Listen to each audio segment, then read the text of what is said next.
ఇవాళ ఆంధ్రప్రదేశ్ ముఖ్యమంత్రి చంద్రబాబు నాయుడు రాష్ట్ర ఆర్థిక పరిస్థితి పైన గడిచిన 5 సంవత్సరాల్లో జరిగిన ఆర్థిక విధ్వంసం పైన అసెంబ్లీలో శ్వేతపత్రాన్ని విడుదల చేశారు. ఆ సందర్భంగా ప్రస్తుత ఆర్థిక పరిస్థితి అది ఎందుకు అలా తయారైంది, ఎలా దాన్ని సరిదిద్దబోతున్నారు, సిచ్యువేషన్ ఎలా ఉంది అసలు టోటల్గా అనే అంశాల మీద పవర్ పాయింట్ ప్రజెంట్ చేస్తూ శ్వేతపత్రాన్ని రిలీజ్ చేశారు. కరెక్ట్గా అదే టైంకి జగన్మోహన్ రెడ్డి గారు ప్రెస్ మీట్ పెట్టారు. పెట్టి చాలా సుదీర్ఘంగా ప్రెస్ మీట్ని కంటిన్యూ చేస్తూ ఈ శ్వేతపత్రాల మీద, ఆర్థిక వ్యవహారాల మీద, చంద్రబాబు నాయుడు చెప్తున్న వివరాల మీద, వీటి మీద ఆయన కూడా విడుదల చేశారు. సో సరే, ఆ చర్చలోకి వెళ్ళే ముందు జగన్మోహన్ రెడ్డి గారు గతంలో చంద్రబాబు నాయుడు గారిని ఏదో అనేవాడు, ఇది హైదరాబాద్లో ఉంటూ ఇక్కడ రాజకీయం చేస్తారా, ఇల్లు కూడా కట్టుకోలేదు, ఏదేదో ఆయన మాటలకు ఏమొచ్చలేదు, నోటికి ఏదో వస్తే అదే మాట్లాడతారు కదా. ఇది 3వసారి వాళ్ళు బెంగళూరు వెళ్ళిపోయారు. మళ్ళీ మొన్ననే వచ్చారు. ఫస్ట్ పులివెందులు వెళ్ళారు, అటు నుంచి బెంగళూరు వెళ్ళారు, మళ్ళీ వచ్చారు. వచ్చి వినుకొండలో హత్య జరిగిందని వచ్చి అక్కడికి వినుకొండ వెళ్ళి ఆ కుటుంబాన్ని పరామర్శించి అక్కడ కాస్త పొలిటికల్ షో నడిపించి వెంటనే ఢిల్లీ అన్నారు, చలో ఢిల్లీ అన్నారు. ఢిల్లీ వెళ్ళారు, ఢిల్లీలో 3 రోజులు ఉన్నారు. మళ్ళీ నిన్న ఢిల్లీ నుంచి వచ్చారు, ఇవాళ ప్రెస్ మీట్ పెట్టారు, మళ్ళీ బెంగళూరు వెళ్ళిపోయారు. అసెంబ్లీ స్టార్ట్ అయిన రోజు నుంచి ఎండ్ అయ్యేదాకా ఆయన ఎక్కడెక్కడ తిరిగారు. ఎండ్ అయ్యే రోజు ఇక్కడ విజయవాడలో ఉండి ఒక ప్రెస్ మీట్ పెట్టారు, పెట్టి ఢిల్లీ మన బెంగళూరు వెళ్ళిపోయారు. ఏంది విజిటింగ్ ప్రొఫెసర్ లాగా అదేమంటే కోర్టులో పిటిషన్ వేస్తాను, నాకు ప్రతిపక్ష నేత హోదా కావాలని. ప్రతిపక్ష నేత హోదా వస్తే తప్ప అసెంబ్లీకి వెళ్ళరా ఏంటి? ప్రెస్ మీట్లో బయట మాటలు అసెంబ్లీలో మాట్లాడవచ్చు, ప్రభుత్వాన్ని నిలదీయవచ్చు, ప్రభుత్వాన్ని ప్రశ్నించవచ్చు, మీరు చెప్పే అబద్ధాలని అక్కడే అనవచ్చు కదా. అదేమి లేకుండా బయట మీడియాతో మాట్లాడేసి ఆ మీడియా వాళ్ళు అడిగే ప్రశ్నకు సమాధానం చెప్పకుండా వాళ్ళ మీద కసురుకుని, సో అదంతా ఒకటి మాట్లాడదాం మనం. సో ఈ బెంగళూరు ఇదేంటి అనే దాని మీద ఒకసారి మా AP bureau chief Ramarao updates ఇస్తారు. Ramarao, good evening. Very good evening Ramarao. Jaganmohan Reddy గారి బెంగళూరు ట్రిప్స్ ఎలా సాగుతున్నాయి? వెంకటకృష్ణ, ఇది ఈ 40 రోజుల్లో మాజీ ముఖ్యమంత్రి వైసీపీ అధినేత జగన్మోహన్ రెడ్డి బెంగళూరు వెళ్ళడం, యలహంక ప్యాలెస్ లో విడిచేయటం ఇది 3వసారి. 3 వారాల పాటు. గతంలో మనం చూసాము, పులివెందుల నియోజకవర్గానికి వెళితే అక్కడ పులివెందుల నియోజకవర్గంలో ఎవరైతే కాంట్రాక్ట్ పనులు చేశారో వాళ్ళందరికీ కూడా బకాయిలు రాలేదు అని వాడు పెద్ద ఎత్తున ఆందోళన చేయటం, ఆయన నిలదీయటంతో పాటు పక్కనే ఉన్న మీద అవినాష్ రెడ్డితో పాటు ఇతర నేతలను కూడా బాగా నిలదీశారు. పైగా ఇంటి దగ్గరికి వెళ్లి కూడా తమకు బిల్లులు రాలేదని హడావుడి చేశారు. దీంతో ఆయన 5 రోజుల ప్రోగ్రాం కోసం అని వెళ్ళి 3వ రోజు సాయంత్రం బయలుదేరి బెంగళూరు, అక్కడి నుంచే నేరుగా బెంగళూరు వెళ్ళి యలహంక ప్యాలెస్ లో ఉన్నారు. గత 5 సంవత్సరాల కాలంలో ఎప్పుడు కూడా ఆయన 2019 నుంచి 24 వరకు కూడా బెంగళూరు వెళ్ళలేదు. మళ్ళీ పులివెందులు వెళ్ళారు. వాళ్ళ వైఎస్ రాజశేఖర రెడ్డి జయంతోత్సవాల సందర్భంగా అక్కడ ఇడుపులపాయ సమాధి వద్ద నివాళులు అర్పించి ఆ మరుసటి రోజు ఉదయాన్నే మళ్ళీ బిల్లులు కాల్ రావడంతో ఆయన మళ్ళీ యలహంక ప్యాలెస్ కి ప్రత్యేక విమానంలో బయలుదేరి వెళ్లారు. అయితే మీరు ఇంతకు ముందు చెప్పినట్టుగా కూడా గత అసెంబ్లీ సమావేశాలు మన సోమవారం ప్రారంభమయ్యాయి. అసెంబ్లీ సమావేశాలు ప్రారంభమైన నాటి నుంచి ఈ రోజు వరకు కూడా ఆయన అసెంబ్లీకి రాకుండానే ఒక రోజు వచ్చి ఆ మరుసటి రోజు అంతా కూడా గవర్నర్ ప్రసంగానికి నిరసన తెలిపేసి వెళ్లిపోయారు. ఆ మరుసటి రోజు ఢిల్లీ ప్రయాణం అయ్యారు. ఆయనతో పాటు విచిత్రం ఏంటంటే మండలిలో ఉండే ఎమ్మెల్సీలను కూడా ఎవరిని రానివ్వలేదు. అదేవిధంగా శాసనసభలో ఉండే మిగతా 10 మంది ఎమ్మెల్యేలు కూడా ఎవరిని రానివ్వలేదు. అదేమిటంటే వీళ్ళంతా కూడా ఢిల్లీ తనతో పాటు ధర్నాకి తీసుకెళ్తున్నానని ప్రకటించారు. అయితే మళ్ళీ ఈ రోజు మీరు చెప్పినట్టుగా ఈ రోజు ఉదయం ప్రెస్ మీట్ పెట్టారు. 10 గంటల నుంచి 1:30 దాకా కూడా ప్రెస్ మీట్ లో మాట్లాడారు. ఆ తర్వాత వెంటనే సాయంత్రం 5 గంటలకు బయలుదేరి బెంగళూరు ప్రత్యేక విమానంలో బెంగళూరులో యలహంక ప్యాలెస్ కు వెళ్లిపోయారు. వారం రోజుల పాటు అక్కడే ఉంటారు అని చెప్తున్నారు. ఈ వారంలో అంతకు ముందు మీరు అన్నట్టు చంద్రబాబు విజిటింగ్ ప్రొఫెసర్ గా వీళ్ళంతా హైదరాబాద్ లో ఉంటారు, ఆంధ్రప్రదేశ్ రాజకీయం చేస్తారన్నారు. గత 40 రోజుల్లోనే 3 వారాలు అంటే 3 ఏళ్ళు 21 రోజులు ఆయన బెంగళూరు యలహంక ప్యాలెస్ పరిమితం అయ్యారు. అయితే అక్కడ కూడా కొంతమంది లీడర్స్ కలవటానికి వెళ్తే అది పెద్ద ప్యాలెస్, ఆ ప్యాలెస్ లో ఎవరు కూడా సెక్యూరిటీ కూడా అనుమతి ఇవ్వడం లేదు అని చెప్తున్నారు. మొత్తానికి ఆయనకి సన్నిహితులు బంధువులైన వాళ్ళు కొంతమంది చెన్నై నుంచి, కొంతమంది ఢిల్లీ నుంచి, ఇటువంటి సెలెక్టెడ్ పీపుల్ కు మాత్రమే అపాయింట్మెంట్స్ ఇస్తున్నారు. ఇక్కడి నుంచి పార్టీ వాళ్ళు కూడా ఎవరిని అక్కడ అలౌ చేయట్లేదు అని చెప్తున్నారు. ఇక పైగా తాడేపల్లి ప్యాలెస్ లో ఉంటే నియోజకవర్గాల్లో జరుగుతున్న వ్యవహారాలు, అదే విధంగా మద్యం కుంభకోణం మీద రాష్ట్ర ప్రభుత్వం సిఐడి విచారణకు ఆదేశించడం, అదే దీంతో పాటు మళ్ళీ ఇప్పుడు తాజాగా గనుల వ్యవహారం, శ్వేతపత్రాలు, ఈ హడావుడి, కొంతమంది ఎమ్మెల్యేలు భయపడిపోవటం, ఎవరైతే ఇసుకలోను ఖనిజ దోపిడీలోను అదేవిధంగా మద్య వ్యవహారాల్లో ఇన్వాల్వ్ అయ్యి ఉన్నారు, ఇటువంటి వాళ్ళందరి మీద కూడా ఎంక్వైరీలు వస్తాయని వాళ్ళంతా రావటం, ప్రతిరోజు కూడా అపాయింట్మెంట్లు అడగటం, ఈ చికాకును తట్టుకోలేకనే ఆయన ఎక్కువ రోజులు బెంగళూరు యలహంక ప్యాలెస్ లో గడుపుతున్నారని కూడా పార్టీ వర్గాలే ఆఫ్ ద రికార్డ్ గా చెబుతున్నాయి. దీంతో పాటు కొంతమంది తాజాగా ముఖ్యమంత్రిగా చేసిన వాడు, తర్వాత పార్టీకి అధ్యక్షుడు, ప్రతిపక్ష నాయకుడు హోదా ఇవ్వాలని చెప్పి కోర్టుకి వెళ్ళినవాడు, ఆయన వీటిని చికాకులు అనుకుని పారిపోతే ఎలా? వదిలేసి రాజధానిని వదిలేసి, అఫ్కోర్స్ ఆయనకి రాజధాని కాదేమోలే కానీ రాష్ట్రాన్ని వదిలేసి పారిపోతే ఎలా? అదే గ్రౌండ్ ను వదిలేసి వెళ్ళిపోతున్నారు అని కూడా వైసీపీ నేతలు అంటున్నారు. వీటన్నిటికి మించి ఈ రోజు ఇంకా ఈ గత 2 రోజుల నుంచి జరుగుతున్న డెవలప్మెంట్ ఏంటంటే అసెంబ్లీ ఇన్నర్ లాబీస్ లో పెద్ద ఎత్తున ప్రచారం జరుగుతుంది. మండలిలో ఉండే వైసీపీకి సంబంధించిన ఇప్పుడు కూడా వైసీపీకి స్పష్టమైన మెజారిటీ శాసన మండలిలో ఉంది. దానికి ఆ మండలిలో ఉన్న వాళ్ళు 10 మంది వరకు కూడా టీడీపీలోకి రాబోతున్నారు అని కూడా పెద్ద ఎత్తున ప్రచారం జరగటం. పైగా ఈ రోజు అసెంబ్లీలో ఇన్నర్ లాబీస్ లో లోకేష్ ని వెళ్లి అసెంబ్లీ శాసన మండలి డిప్యూటీ చైర్మన్ జకియా ఖాన్ వెళ్లి కలవటమే కాకుండా ఓకే ఇచ్చి కుటుంబ సభ్యులందరినీ కూడా పరిచయం చేసి ఆమె ఇటీవల కాలంలో కూడా జగన్ పై వ్యతిరేకంగా మాట్లాడింది. ఆమె నాయకత్వంలోనే దాదాపుగా మరో 10 మంది వరకు కూడా వెళ్లిపోతారని ప్రచారం జరుగుతుంది. ఈ పరిణామం వాళ్ళు జీర్ణించుకోలేకపోతున్నారు. పైగా కలుపుగోలు వేసుకున్నారు అని కూడా ఈ రోజు అసెంబ్లీ లాబీలో చెప్తున్నారు. ఎందుకంటే land titling act and NTR university of health sciences కి ఎన్టీఆర్ పేరు పెట్టడం, ఈ 2 కూడా వాళ్ళు లేకుండానే బిల్స్ 2 కూడా ఆమోదం జరిగిపోయాయి. ఎందుకు అనంటే మండలి కోరం అయింది. కోరం అయిన వెంటనే 12 మంది ఉండటంతో బిల్లు యాక్సెప్ట్ చేశారు. ఇదంతా కూడా ఒక రోజులో జరిగిపోయింది. ఈ పరిణామాన్ని కూడా వాళ్ళు అసలు డైజెస్ట్ చేసుకోలేకపోతున్నారు. ఇటువంటి చికాకులన్నీ ఆయన 5 సంవత్సరాల పాటు 2019 నుంచి 24 వరకు ముఖ్యమంత్రిగా పనిచేసినప్పటికీ ఇప్పుడు జరుగుతున్న పరిణామాలన్నీ కూడా ఆయన అసలు అధికారం పోదు అని ఊహించుకున్న వాళ్ళకి జరిగిన షాక్. పైగా ప్రతిపక్ష హోదా కూడా రాకుండా ప్రజలు ఓడించి ఈవీఎంల మీద నెపోనెట్టినప్పటికీ కూడా బట్ మోరల్ గా మాత్రం ఆయన షాక్ గురయ్యారని చెప్తున్నారు. ఇప్పుడు జరుగుతున్న పరిణామాలు ఆయన డైజెస్ట్ చేసుకోలేకనే బెంగళూరు వెళ్లిపోతున్నారని కూడా ఆ పార్టీ వర్గాలే చెప్తున్నాయి. Venkatakrishna. Right, thank you very much Ramarao. Right, మనతో చర్చలో సీనియర్ జర్నలిస్ట్ గోసాల ప్రసాద్ గారు, అలాగే తెలుగుదేశం పార్టీ అధికార ప్రతినిధి నీలాయపాలెం విజయ్ కుమార్ గారు ఉన్నారు. మరి కాసేపట్లో సిపిఎం నాయకులు గఫూర్ గారు కూడా జాయిన్ అవుతారు. మనం మెయిన్ ఈ ఫైనాన్షియల్ దీంట్లోకి శ్వేతపత్రము, చంద్రబాబు నాయుడు గారు చెప్పిన లెక్కలు, జగన్మోహన్ రెడ్డి గారు చెప్పిన ఆ లెక్కలు, ఇవన్నీ చర్చించే ముందు ఇట్లా ఆయన అసెంబ్లీకి వెళ్ళను, కౌన్సిల్కి వెళ్ళొద్దు, నేను బెంగళూరు వెళ్ళిపోతా, ఉన్నప్పుడు ఢిల్లీ వెళ్ళిపోతా అని అంటే ఇక ఈ ఎమ్మెల్యేలు కానీ ఎమ్మెల్సీలు కానీ జగన్ గారు కోసం ఉండాలి. జగన్ గారు చెప్తే కూర్చోవాలి, జగన్ గారు చెప్తే లేచి నుంచోవాలి. ఆయన కోసం ఉండాలా, జగన్ కోసం ఉండాలా, జనం కోసం ఉండాలా? వీళ్ళు మీకు మనం 2-3 సంవత్సరాల నుంచి మనం డిబేట్ చేసినప్పుడు తెలుగుదేశం పార్టీ ఎంత స్ట్రాంగ్గా ఉంటుందో వైసీపీ అంత వీక్గా ఉంటుందని చెప్పారు. మీకు ఇప్పుడు 11 మంది గెలిచారు, జగన్మోహన్ రెడ్డి పక్కన పెడితే 10 మంది. ఈ 10 మందిలో పక్క చూపు చూసేవాళ్ళు 9 మంది ఉన్నారు. 9 మంది ఉన్నారా? పెద్దిరెడ్డి తప్ప మిగతా అంతా ఉన్నారు. అంటే ఇంకొకరు పెద్దిరెడ్డి గారు. వీళ్ళంతా ఏంటంటే తెలుగుదేశం పార్టీ ఫ్లడ్ గేట్ ఎత్తినట్టుగా ఎత్తుంటే ఈ పార్టీకి అక్కడ 9 మంది చేరిపోయిన వాడు అక్కడ 11 మంది రాజ్యసభ ఎంపీలు 8 మంది చేరిపోయారు.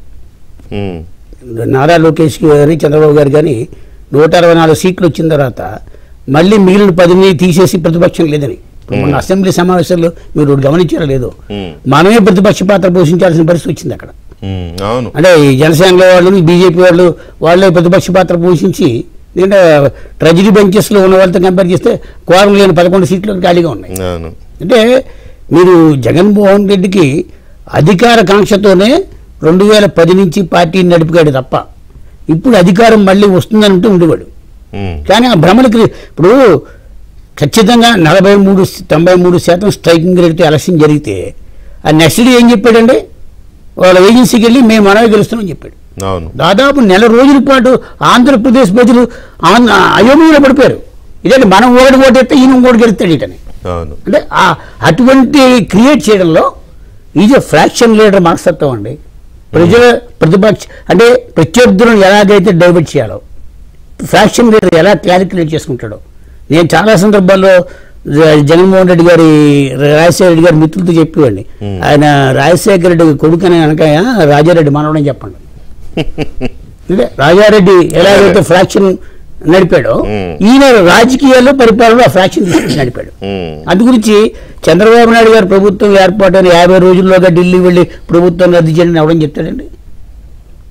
అతను ఆర్థిక అస్తవ్యస్తం చేశాడని ఒప్పుకుంటే ప్రజల్లో సింపతి వచ్చేది. అయ్యో తప్పులు చేశాను, తెలియక తప్పులు చేశాను, అదే నేను మీ అందరికి పంచడం కోసం 9 లక్షల కోట్లు ఖర్చు పెట్టానని చెప్పుకుంటే హ్యాట్స్ ఆఫ్ అనేవారు. అది మానేసి ఇవాళ ఆయన శ్వేతపత్రం ఇస్తుంటే దానికి కౌంటర్గా ఇవాళే ప్రెస్ మీట్ పెట్టి అంటే నిజంగా నిన్న ఢిల్లీలో ధర్నా చేశాడు, ఆయనకి రెస్పాన్స్ ఏమి లేదు.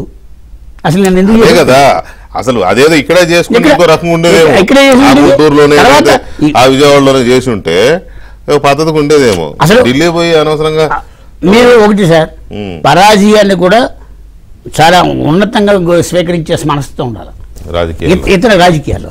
ఇతనికి విజయము పరాజయం రెండు ఒకటే. ఆయన విజయం వస్తే ఒకటే ఆనందపడ్డాడు, ఇప్పుడు పరాజయం వస్తే కూడా ఒకటే ఉన్నాడు. ఇప్పుడు రాజశేఖర రెడ్డి గారు ఇంకా నేను చెప్పాలంటే ఆయన ప్రతిపక్షంగా 20 ఏళ్ళు ఆంధ్రప్రదేశ్లో ప్రతిపక్ష రాజకీయం చేశాడు. 20 years ఆయన వెయిటింగ్ చీఫ్ మినిస్టర్, అసమ్మతి నేతను ముద్రపడ్డాడు. ఈయనకి అసలు అదేం లేదుగా, రాజకీయ జీవితం స్టార్ట్ అయినప్పటి నుంచి కుంభకోణంలో తప్ప ఏం లేదు. అయితే 420 అదే 840 ఆ పరిస్థితి నుంచి ఇవాళ నిజంగానే రాజకీయ చంద్రబాబు నాయుడు గారు శ్వేతపత్రం ఇచ్చినప్పుడు ఎస్ మా కొన్ని తప్పులు జరిగాయి, ప్రజల కోసం నేను డబ్బు ఇచ్చాను, ప్రజల కోసం అప్పు చేశాను, నేను చేసిన తప్పు కాదు అది వాళ్ళు చెప్పుంటే చాలా ఉన్నతంగా ఉండేది. రైట్. విజయ్ కుమార్ గారు, జగన్మోహన్ రెడ్డి గారు అంతకుముందు మేము అంటే చంద్రబాబు నాయుడు గారిని, లోకేష్ని, పవన్ కళ్యాణ్ గారిని ఇట్లా అనేవాడు, ఎప్పుడో చుట్టపు చూపుకు వచ్చిపోతూ ఉంటారు, కాల్ షీట్స్ ఇస్తారు ఏపీకి అని రకరకాల కామెంట్స్ చేసేవాడు. ఇప్పుడు 40 రోజుల్లో చూడండి ఎట్లుందో, 3 వారాలు బెంగళూరులో కదా. సో దీని ఏమనాలా అంటే ఇప్పుడు ఎవరో పెడుతున్నారు, మళ్ళీ ఎవరైనా చచ్చిపోతే కానీ రాడేమో అని. బహుశా ఈ శాంతి భద్రతల అంశాన్ని చాలా పెద్దగా చేయవచ్చు అనుకున్నాడేమో. ఎందుకంటే 36 మందిని హత్య చేశారు, 35 మంది సూసైడ్ చేసుకున్నారు, 300 మంది మీద హత్యాయత్నం జరిగింది. ఎక్కడికల్లో కనిపించాయి నాకు అర్థం కాల. యానిది కనిపించాయి నీకు? వేరే ఏదో పాత సినిమాలో కళ్ళు చిదంబరం అంటాడు, where are the body, I mean where is the body అంటాడు. సరే నువ్వు ఆయన చెప్పినట్టు అనుకున్నావు, సరే ఢిల్లీ పోయి చెప్పాడు అక్కడేమన్నా మనం చింపేయచ్చు అని, అది కూడా అక్కడ కూడా ఎవరు దాన్ని ఏం పట్టించుకున్నట్లేదు. సరే ఈ కేమ్ బ్యాక్ వచ్చిన తర్వాత అక్కడ రాష్ట్రపతిని కలుస్తా అన్నారు, గవర్నర్ దగ్గర పోయి ఇదే చెప్పారు, ఇంతమంది చచ్చిపోయారు అంతమంది చచ్చిపోయారని. కనీసం చచ్చిపోతే అర్థమన్నా ఉండాలి. ఒక మాజీ ముఖ్యమంత్రి చనిపోతే పోస్ట్ మార్టం చేయాలి, కేసు అవుతుంది, ఫలానా జిల్లా, ఫలానా ఊరు, ఫలానా న్యూస్ పని, కనీసం నీ సాక్షి పేపర్లోనే వచ్చింది జగన్మోహన్ గారు, వాళ్ళ సాక్షి పేపర్లో వేసుకోవాలి కదా, ఫలానా ఊరిని చచ్చిపోయారు, ఫలానా దీన్ని చచ్చిపోయారు. ఇదంతా ఏదో పెద్ద హోక్స్, అంటే making a fool of himself అంటారు. ఎవరు ఏనపల్లా ఆయనే ఫుల్ చేసుకున్నాడు, పోయి ఢిల్లీ పోయి కూర్చున్నాడు, అదేదో దాన్ని అందరూ టేబుల్ మీద కూర్చొని కాఫీ తాగారు, వాళ్ళని అడుక్కొని 2 ముగ్గురు లాక్కొచ్చారు, వాళ్ళ 2 నిమిషం మాట్లాడినాడు, ఏది సక్సెస్ కాలా. సరే మళ్ళీ బ్యాక్ వచ్చాడు. చంద్రబాబు నాయుడు ఇవాళ శ్వేతపత్రం విడుదల చేస్తా అంటే 1 గంట ముందే ఆయన ఈ ప్రెస్ కాన్ఫరెన్స్ పెట్టి చాలా అమాయకంగా చాలా ఇదిగా చేయడం 11 గంటలకని. కానీ చంద్రబాబు నాయుడు గారు స్టార్ట్ చేసేదాకా ఆగి చంద్రబాబు నాయుడు గారు స్టార్ట్ చేయగానే ఆయన స్టార్ట్ చేశారు. వాళ్ళ ఛానల్లో అయింది, ఆయన సంబంధించిన వాళ్ళు చంద్రబాబు నాయుడు గారిది ఇవ్వద్దు కాబట్టి, వాళ్ళు ఇవ్వద్దని పాలసీ పెట్టుకున్నారు కాబట్టి ఆ 2 ఛానళ్ళు వాళ్ళ సొంత ఛానల్లో ఇప్పుడు వాళ్ళ మీడియా ఉంది కదా. ఆయన ఓడిపోయాడు, ఒక్క క్షణం ఆయన పక్కన చాలా ఓడిపోయాడు, 5 years down the line, it's long ఇంకా ట్రావెల్ ఆయనకి. ఇంత చీప్గా చిన్న అసలు ఏంటివి ఆయన. ఇప్పుడు చంద్రబాబు నాయుడు అర్ధ గంట సేపు మీరు ఏదో వాళ్ళ 3-4 ఛానల్లో బ్లాక్ చేసిన మాత్రం ఏమొస్తుంది? అది అంటే సామెత చెప్తారే, మౌత్ మోషన్స్ అంటారు, నోటి విరేచనాలని. అలా ఆ మీడియాకైనా దానికైనా నాకు ఆశ్చర్యం వేసింది ఏంటంటే జగన్మోహన్ రెడ్డి గారు కూడా కొంత అంత మామూలుగానే బ్యాలెన్స్ తక్కువగా హుందాతనం అంటారే. మళ్ళీ ఎప్పుడు ఎందుకంటే మీద బుర్ర చల్లడం తప్ప ఇంకొకటి లేదు. మీరు ఇప్పుడు సరే ప్రజలు ఎప్పుడు అందరినీ అందలాల మీద కూర్చోబెట్టరు, ఒక్కోసారి కిందకి దింపుతారు, ఏదో కాస్త లెసన్స్ నేర్చుకుంటారు, కాస్త గ్రూమ్ చేసుకుంటారు వాళ్ళని అని చెప్పి ఇస్తారు. అది వదిలేసి ఇప్పుడు కూడా మళ్ళీ ఏదో ఎవరో తప్పు చేశారు, జనం తప్పు చేశారు నన్ను ఓడించి, లేకపోతే వీళ్ళు తప్పు చేశారు వాళ్ళు తప్పు చేశారని చెప్పేసి ఈ మీదపడి ఏడవడం అనేది ఎందుకు అర్థం కావట్లా. ఇప్పుడు ఒక్క రివ్యూ అనేది వాళ్ళు కానీ వాళ్ళ పార్టీ వాళ్ళు కానీ పార్టీ వేరే స్థాయిలో కానీ ఎందుకు మనం ఓడిపోయాం, ఏ కారణం చేసి ఓడిపోయాం, ఏం జరిగినట్లేదు, ఆశ్చర్యమా లేకపోతే కనీసం మనం ఎట్టు ఓడిపోయాం, అసలు ఓడిపోకూడదు కదా అన్న ఇదంటే ఏమీ లేదు. పై స్థాయిలో లేదు, కింద స్థాయిలో లేదు, మధ్య స్థాయిలో ఎక్కడ మీకేం కనపట్లేదు. రివ్యూ చేశారు. ఏ రివ్యూ చేశారు అని అంటే 40% ఓట్లు వచ్చిన రేవంత్ రెడ్డి ముఖ్యమంత్రి అయితే 40% ఓట్లు వచ్చిన మనం ఎందుకు అవ్వలేదు అనేది అంటే వాళ్ళు ఎంత ఈజీగా అలవగ్గా 40% ఇంతకుముందు 2019లో మాకు వచ్చాయిగా, అదే మాట్లాడలేదు మాకు వచ్చాయిగా, తక్కువ మీకు అంత లెక్కలు రావు, మీకు నిజంగా రావు, మాకు అంత లెక్కలు. నాకు అన్ని సబ్జెక్టులో 70% 70 మార్కులు 80 మేము వేసాము, 4 మార్కులు తక్కువ, 4 మార్కులతో ఫెయిల్ చేస్తారా సార్ అంటది అమ్మాయి. సో అట్లాగే వీళ్ళు 40% వస్తే మనం ఎందుకు. రాజకీయ పార్టీకి ఉండాల్సిన లక్షణాలు, ఆ రాజకీయ పార్టీలో ఉండాల్సిన హుందాతనము, రెస్పాన్సిబిలిటీ ఇవేవి కనపడవు. ఇప్పటికీ జగన్మోహన్ రెడ్డి గారు మీడియా మీద లేకపోతే అక్కసేలకు అక్కడ వీటి మీద ఉన్నారు. అది కూడా ఒకసారి మాట్లాడి అసలు ఎంత స్ట్రాటజీగా చేశారు దీన్ని వల్ల ఏం ప్రయోజనం సాధించాలనుకున్నారు అనేది చేద్దాం. జగన్మోహన్ రెడ్డి గారు మాట్లాడిన ప్రెస్ మీట్ లో ఇవాళ చాలా విషయాలు మాట్లాడారు. బడ్జెట్, ఆదాయాలు, అప్పులు, ఇవన్నీ ఎంత తెచ్చాం ఇంత తెచ్చాం, చంద్రబాబు నాయుడు చెప్పేని అబద్ధాలు అని మాట్లాడారు. సరే ఆ మాటలు మాట్లాడారు కానీ అదేదో ఆయన మీద విషం కక్కుతున్నారు, విషం చిమ్ముతున్నారు అని కూడా మాట్లాడారు. దానికి మీడియాని ఏదో తప్పుబట్టే ప్రయత్నం చేశారు.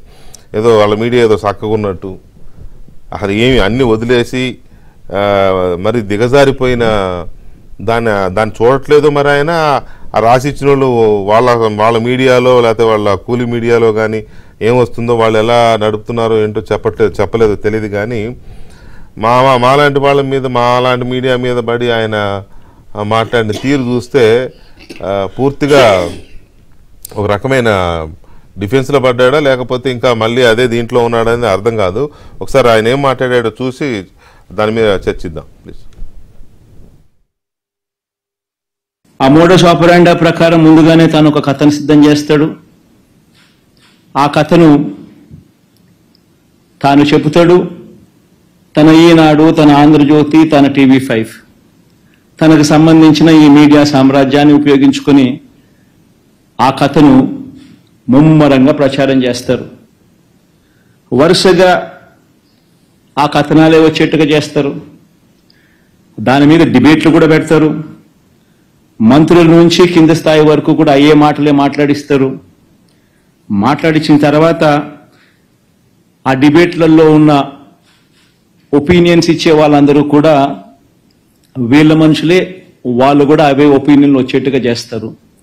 చేసి చివరికి ఏమంటారు, రాష్ట్రం క్లిష్ట పరిస్థితుల్లో ఉంది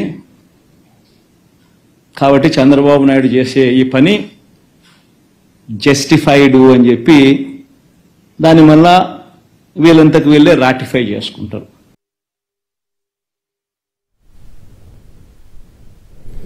ఆయన పైకి అలా నవ్వుతున్నాడు కానీ లోపల పొగలు వచ్చేస్తున్నాయి లోపల.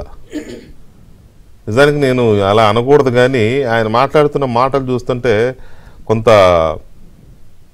బాలేదు, హుందాగా లేదు. మాట్లాడిచ్చే వాళ్ళు కూడా వాళ్ళేనంట.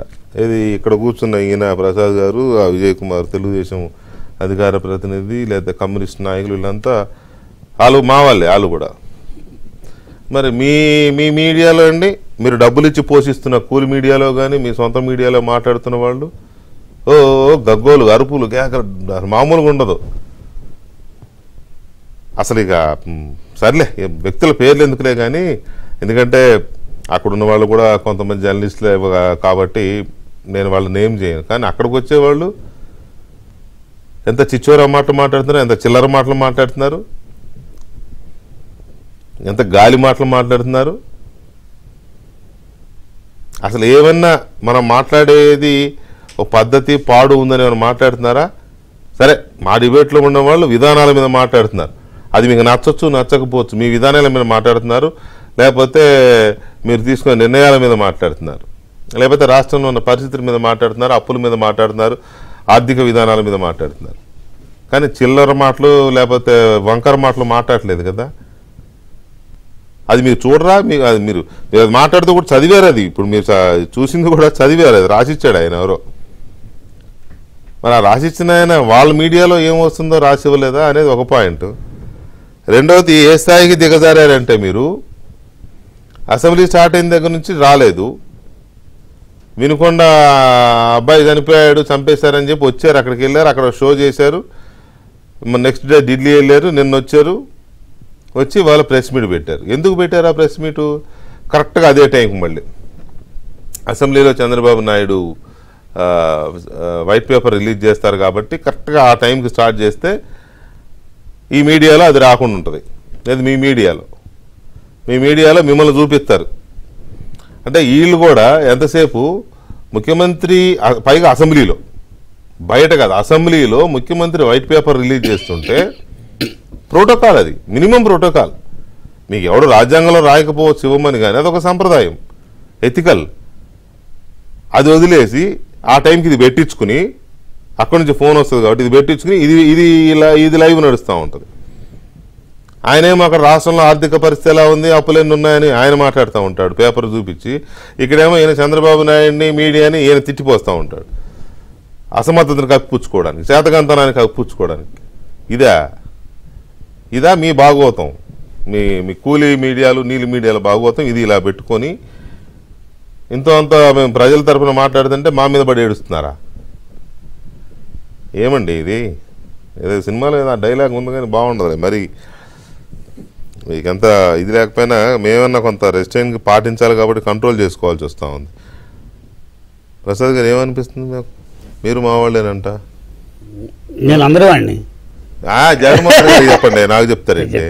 జగన్మోహన్ రెడ్డి చెప్పండి. పైగానేమో ఆయన ఏదో మోడల్ ఆపరేటర్ అలా ఉంటుంది. ఒకటండి, టీవీ డిబేట్స్ లో పాల్గొన్నారనో లేదంటే ఇంకో ప్రజలకు వాస్తవం చెప్పేది కావాలి. ఆయనకు అర్థం కావట్లా ఇంకా ఇవన్నీ. ప్రజలు నమ్మారు అనేది ఇంకా అర్థం కావట్లా, ఇంకా రియలైజ్ అవ్వట్లా అనిపిస్తుంది. ఆయన రియలైజ్ కాదు సార్, ఎందుకంటే ఆయన అయితే జగన్మోహన్ రెడ్డి రియలైజ్ చేయడానికి జగన్మోహన్ రెడ్డి ఎందుకు అవుతాడు? ఆయన రియలైజ్ కాలేదు. అంటే రాష్ట్ర ప్రజలు గమనించాల్సింది ఏంటంటే, మనం ఈ 11 సీట్లు కూడా ఇచ్చి తప్పు చేసే అనిపించే పరిస్థితి వచ్చింది. ఆల్రెడీ స్టార్ట్ అయిన అది కూడా ఒక ఆలోచన చేసుకోవాల్సి వస్తుంది. ఎందుకంటే మరి ప్రజాస్వామ్యంలో ప్రతిపక్షం లేకుండా ఉంటే బాగుండదు. ఈ మధ్య ఆ డిస్కషన్ కూడా జరిగింది. అంటే మరి ప్రజలు అంత స్థాయిలో మ్యాండేట్ ఇచ్చినప్పుడు ప్రజలు నిర్ణయించారు ఎవరికి ప్రతిపక్షం ఇవ్వాలో. అంటే ఆ రోజు నిజంగా ప్రతిపక్షం చంద్రబాబు నాయుడుకి 23 ఇచ్చారు ప్రతిపక్షం కావాలని. జగన్మోహన్ రెడ్డికి వచ్చేది ప్రతిపక్షం ఇవ్వక్కర్లేదని తీశారు. ఈ 2 డిఫరెన్స్లు గమనించాలి కదా. ఆయన అప్పుడు చెప్పాడు 5 తీసుకుని ఇంకా రేపే పీకేస్తామని చెప్పి హడావుడి చేశాడు. 23 సీట్లతో ఆయన ప్రతిపక్షం అఫీషియల్గా వచ్చింది. 5 తగ్గించి 5 లాక్కుని 17 అయితే ఆయన ఓడిపోతాడు. ఆయన ట్రైల్ వేశారు. పైగా ఆయన చెప్పాడు ప్రతిపక్ష హోదా రేపటి నుంచి ఉండదని చూసుకోండి.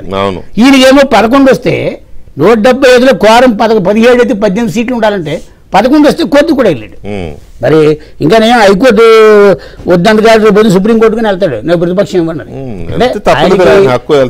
ఆయనకి రాజ్యాంగం పట్ల కానీ అసలు చట్టాల పట్ల కానీ గౌరవం లేదు కదా సార్. కాబట్టి సహజం అది. అంటే జగన్మోహన్ రెడ్డి 50 రోజుల్లో మనం మార్పు ఆశించడం కూడా తప్పది. మీరు మరీ అతిగా ఆలోచించకూడదు. ఆయన ఇంకా నేను మార్పు ఆలోచించట్లా.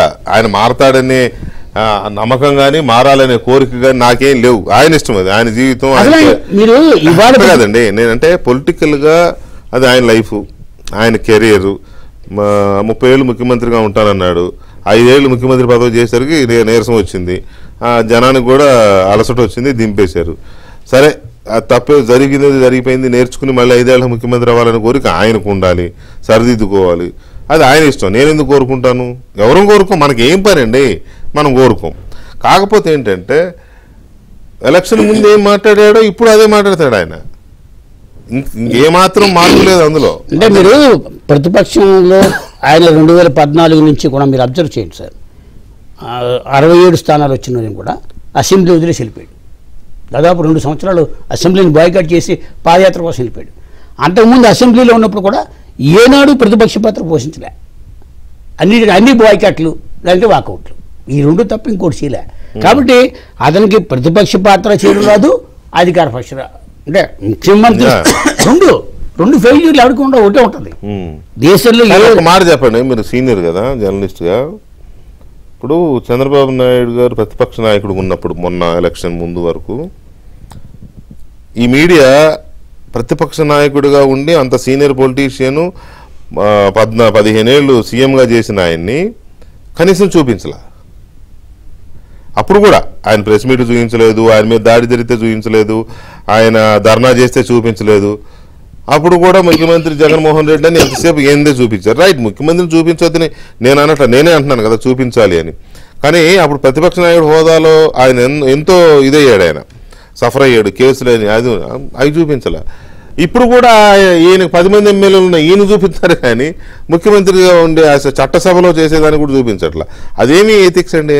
ఒకటి మనం గమనించాల్సింది అంటే జగన్మోహన్ రెడ్డి పరాజయాన్ని కూడా డబ్బులు బాగానే వెళ్తున్నాయి అనుకోవాలా?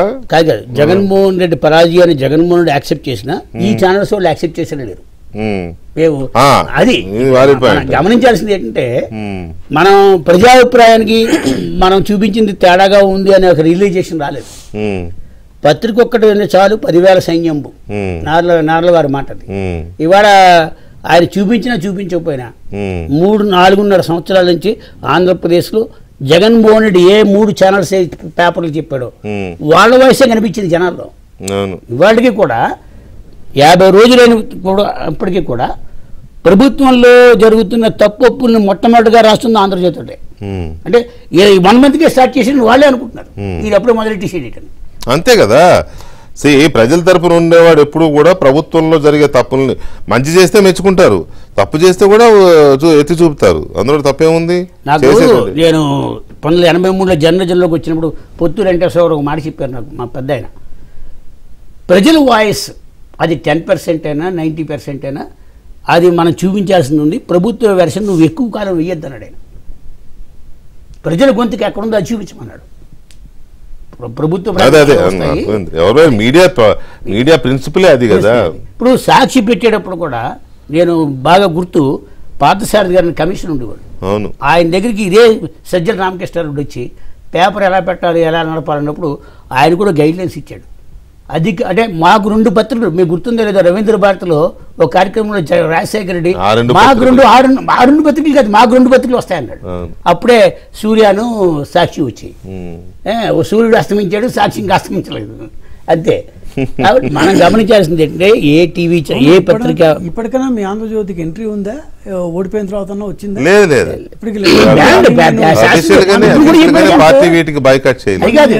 ఇప్పుడు ప్రెస్ కాన్ఫరెన్స్ చూస్తుంటే ఆపోజిట్ గా అసలు పేర్లు ఎందుకు నాకు ఉన్న వాళ్ళు ఆ ఛానల్ వాళ్ళు తెలుసు కాబట్టి ఎందుకు 2-3 కనిపిస్తున్నారు, మిగతా కనిపించలేదు. ఓడిపోయిన తర్వాత కూడా కనీసం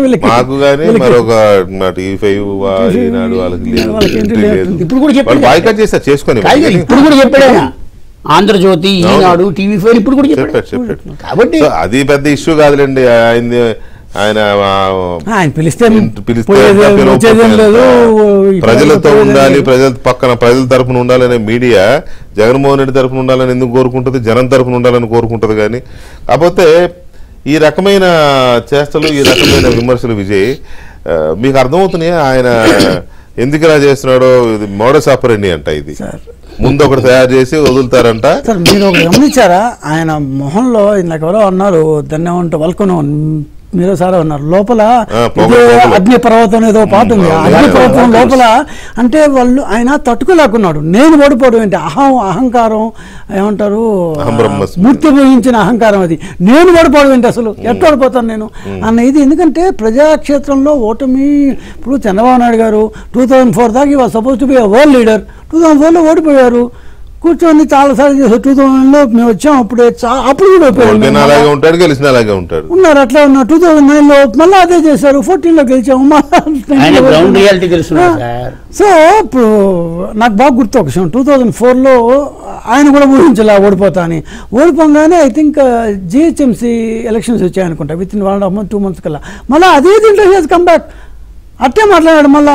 సో దాన్ని ప్రజాక్షేత్రంలో కంటిన్యూస్గా ఉంటారు. ఆ కంటిగ్యూటీ ఫ్యాక్టర్ అనేది ఆయనకు అర్థం కావట్లేదు. ఎంతసేపటికి ముఖ్యమంత్రిగా ఉంటే రాజకీయాల్లో ఉంటాను, ముఖ్యమంత్రిగా లేకపోతే నేను ఉంటా అంటే ఆయన చాలాసార్లు 2019-24లో చంద్రబాబు నాయుడు హైదరాబాద్లో ఉంటున్నాడు నేర్పించావు. నాకు అర్థం కాదు ఈయన కావాలని మాట్లాడతాడా తెలిసి మాట్లాడతాడని.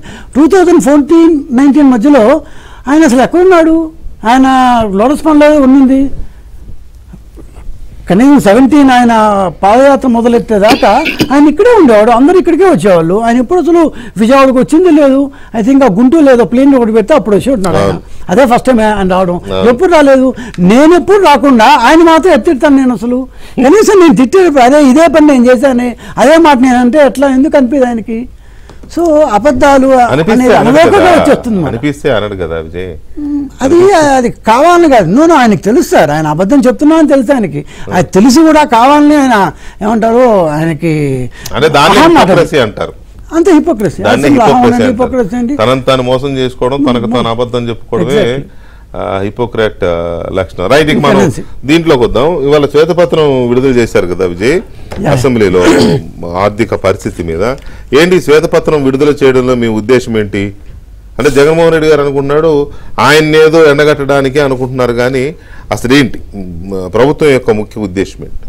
సార్, ఆంధ్ర రాష్ట్రం ఏర్పడినప్పటి నుంచి 66 సంవత్సరాలు, ఐ మీన్ 1956 తీసుకుంటే 2019 దాకా మనం చేసిన మొత్తం అప్పులు 3,62,000 కోట్లు. ఒక్క రూపాయి అటు ఇటు కావచ్చు, చేంజ్ లేని 3,62,000 కోట్లు. ఈ 2019 నుంచి 24 దాంతో డబుల్ చేసాం. దాదాపు 7 లక్షల ఐ మీన్ చేంజ్ కోట్ 7,34,000 కోట్స్ అయినమాట. సో ఇంత అప్పులు ఇంతకన్నా 1 లక్ష ఎక్కువ ఉందేమో అనుకుంటున్నాం, ఎందుకంటే ఇంకా ఒక లోతుగా తవ్వితే వస్తాయనే మా నమ్మకం. సో కొంతవరకు లాక్కొచ్చారు. అసలు ఎంత అప్పులు ఉన్నాయి? ఈ ప్రెస్ కాన్ఫరెన్స్ ఈ జగన్మోహన్ రెడ్డి గారు కానీ బుగ్గన రాజేంద్ర రెడ్డి కానీ ఇంతకుముందు ఎందుకు పెట్టలేకపోయారు అంటే వాళ్ళకి అప్పులు ఉన్నాయనే విషయం బాగా వాళ్ళకి తెలుసు. సో అప్పులతోనే మనం జీవిస్తున్నాం అనే విషయం తెలుసు. సో ఈ అప్పులతో మనం ఇక్కడి నుంచి ఎలా ముందుకు పోవాలంటే అసలు మన పరిస్థితి ఏంటి, మన డబ్బులు ఉన్నాయా లేవా అని తెలుసుకోకుండా ఇప్పుడు ఇంట్లో వచ్చాం, ఇప్పుడు కొత్త ఇంట్లో చేద్దాం, ఆ ఇల్లు ఏంటి, ఎన్ని రూములు ఉన్నాయో చూసుకుంటాం, ఈ రూమ్లో ఏం పెట్టాలి అని. అట్లా కనీసం మనం ఎక్కడ ఉన్నాం, where we are going to start going forward ఎలా చేయాలి అని ముందు మనం అనుకోని తెలుసుకోకుండా ఇప్పుడు మామూలు గవర్నమెంట్ అంటే సరే, ఈయన అట్లా కాదు, ఆర్థిక విధ్వంసం చంద్రబాబు నాయుడు గారు చెప్పినట్టు పూర్తిగా ఆర్థిక విధ్వంసం చేశారు. సో 9,74,000 కోట్ల రూపాయల అప్పుని గవర్నమెంట్ అధికారికంగా ఇవాళ చెప్పింది. ఇంకా 1,13,000 కోట్ల రూపాయలు ఇంకా హానర్ చేయాల్సిన ఇవి ఉన్నాయి. దాంట్లో 84,000 క్రోర్స్ అసలు నేను సిఎఫ్ఎంఎస్లోకి ఎంట్రీ చేయలేదు.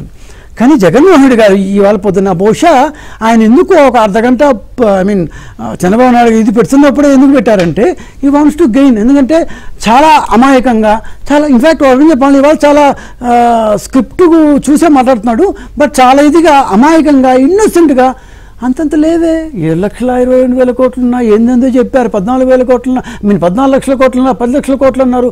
కొత్తగా ఎవరైనా చూస్తే బహుశా అంతేనేమో, నిజమేనేమో, మనమే వీళ్ళు ఈ టీడీపీ వాళ్ళే తప్పు చెప్పారేమో, ఎంత ధైర్యంగా ఎంత ఎంఫాటిక్గా అంత లేవే. ఎక్కడున్నా చూడండి, మీరేమో 14 లక్షల కోట్లు అన్నారు, గవర్నర్ చేత 10 లక్షల కోట్లు, ఇప్పుడు 7,56,000 ఉండేది, అంతే ఉండేది. అంటే అది ఆయన ఇప్పుడు ఆయన ఎగ్జామ్ రాసి ఆయన ఇంకా అక్కడ ఇప్పుడు ఒక గవర్నమెంట్ వచ్చింది, వాళ్ళు ఎగ్జాక్ట్లీ ఆయనే వేసుకునేసి అంటే ఎంత అంటే చాలా కాన్ఫిడెంట్గా. సో ఇంతనే ఉండేది. బహుశా కొత్తగా ఎవరినో చూస్తే నాకు 2-3 ఫ్రెండ్స్ ఫోన్ చేశారు, ఏంట్రా మీరేమో 10 లక్షలు 11 లక్షలు అంటారు, ఆయనేమో చాలా క్యాజువల్గా 7 లక్షల చేంజ్ ఉందన్నారు. లేదు ఇంకో గంట ఆగు వస్తుంది అన్న.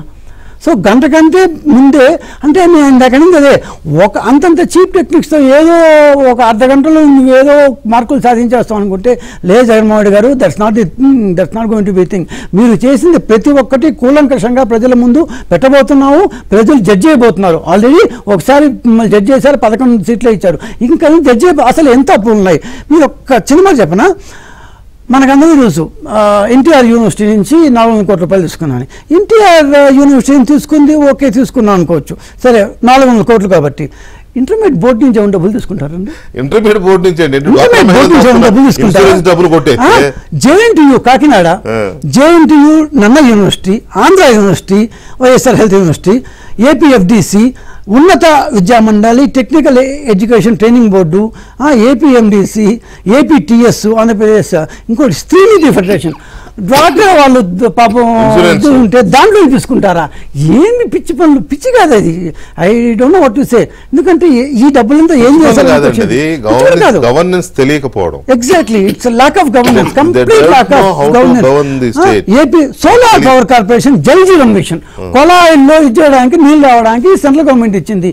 దానికి మనం మ్యాచింగ్ ఫండ్ ఇచ్చి ప్రతి ఒక్కరికి కొలాయి నీళ్ళు రావాలి, జల్ జీవన్ మిషన్. అది మనం మ్యాచింగ్ గారిని ఇవ్వకపోగా వాళ్ళు పంపించిన డబ్బు మనం తీసుకుని వస్తామా? ఏం పనులేవి? ఇంకోటి మన దాన్ని 14-15 ఫైనాన్స్ కమిషన్ పంచాయతీ రాజ్కి ఇచ్చింది. పాపం దాన్ని రాజేంద్ర ప్రసాద్ గారు కాళ్ళు అరిగట్టుగా తిరిగారు. దాదాపు 9-10 కోట్లు వీధి దీపాల కోసం వచ్చే డబ్బులు అవి కూడా నేను ఒకేసి ఇవంతా ఎట్లా తీసుకున్నారు తెలుసా? ఆంధ్రప్రదేశ్ స్టేట్ ఫైనాన్షియల్ కమిషన్లో ఈ కార్పొరేషన్ అందరినీ ఫిక్స్డ్ డిపాజిట్ చేయమన్నారు. చేసిన తర్వాత దాన్ని ఖజానా తీసుకున్నారు. ఎంత అందంగా తీసుకున్నారు చూడండి. సో ఏపీఎండిసిలో నుంచి వచ్చిన డబ్బులు ఏమి. సో ఈ లెవెల్లో ఎక్కడ డబ్బు దొరికితే అక్కడి నుంచి లాక్కునేస్తే అసలు గవర్నమెంట్లో ఎక్కడ ఏ డిపార్ట్మెంట్లో పైసా గుర్లేదు. ఇవన్నీ తెలుసుకోకుండా మేము ఎట్లా స్టార్ట్ చేసేది పరిపాలన? సో అన్లెస్ అంటే మాకు అక్కడ ఏముంది, అసలు ఎంత తినేసాడు, ఎంత ఉంది, కనీసం మేము ఎంత కట్టాలి రేపటి నుంచి అనేది తెలుసుకోకుండా ఇప్పుడు ఆయన దాన్ని ఎలక్షన్ ముందు నేను ఏమంటారు ఎలక్షన్ ముందు రోజు మేము డబ్బులు దాన్ని బటన్ నొక్కుతాము అంటూ వచ్చాడు. మేము అనుకున్నాం బటన్ నొక్కుతారని. ఇంతకు ఇప్పుడు ఎలక్షన్ అయిపోగానే కొంత డబ్బులు పడ్డాయి. కరెక్ట్గా ఒక 10-15 రోజుల తర్వాత మీరు చూసారు లేదు, సాక్షిలో వరుసగా 3-4 రోజులు హెడ్డింగ్ వచ్చింది. ఏమని? చంద్రబాబు ఫీజులు కట్టవా బాబు, ప్లీజ్ ఫీజులు బాబు. అదేదో మేమేదో వచ్చి ఆ యొక్క 10 రోజుల్లోనే మొత్తం డబ్బులు తినేసినట్టు. ఇంత ఏంద్రా అని చూస్తే జగన్మోహన్ రెడ్డి గారు 2023-24 సంవత్సరానికి కట్టవలసిన ఫీజుల్లో మొదటి ఇన్స్టాల్మెంట్ మాత్రమే 2024 మార్చి 1వ తేదీన వేశారు. ఆ డబ్బులు కూడా పూర్తి ఇవ్వలేదు, ఎలక్షన్ తర్వాత పడ్డాయి. అంటే నువ్వు 3,480 కోట్ల రూపాయలకి, నేను కేవలం ఒక్క ఎగ్జాంపుల్ చెప్తున్నా, 3,480 కోట్ల రూపాయలు విద్యార్థుల ఫీజు రీఎంబర్స్మెంట్ కోసం ఉద్దేశించిన డబ్బులు వేయకుండా వాళ్ళకి ఇవ్వకుండా కరెక్ట్గా మేము తీసుకున్న వారం నుంచి ఫీజులు వేయబాబుని మా మీద పడితే ఎంత అన్యాయం అది? నువ్వు వేయలేదు, సంవత్సరం పాటు గమ్మ ఉన్నావు, మేము రాగానే మా మీద పడతారేంటి? అసలు అర్థం ఉందా? ఆ సాక్షి పేపర్ ఎవరు నడుపుతారో, దానికి ఎడిటర్ ఎవరో, నేను జర్నలిస్టులను కాను, జర్నలిస్ట్ ఇట్లే కానీ ఖచ్చితంగా జర్నలిజం వాల్యూస్ మాత్రం శూన్యం, అస్సలు శూన్యం. అరే మేము ఇంకా వచ్చి 10 రోజులు రాలేదు, నువ్వు 3,000 వాళ్ళెవరికి సర్టిఫికేట్ రాలేదు, వాళ్ళని తెస్తాను. ఇప్పుడు 4,000 కోట్లు ఇచ్చే శక్తి ఇప్పుడు మా దగ్గర లేదు.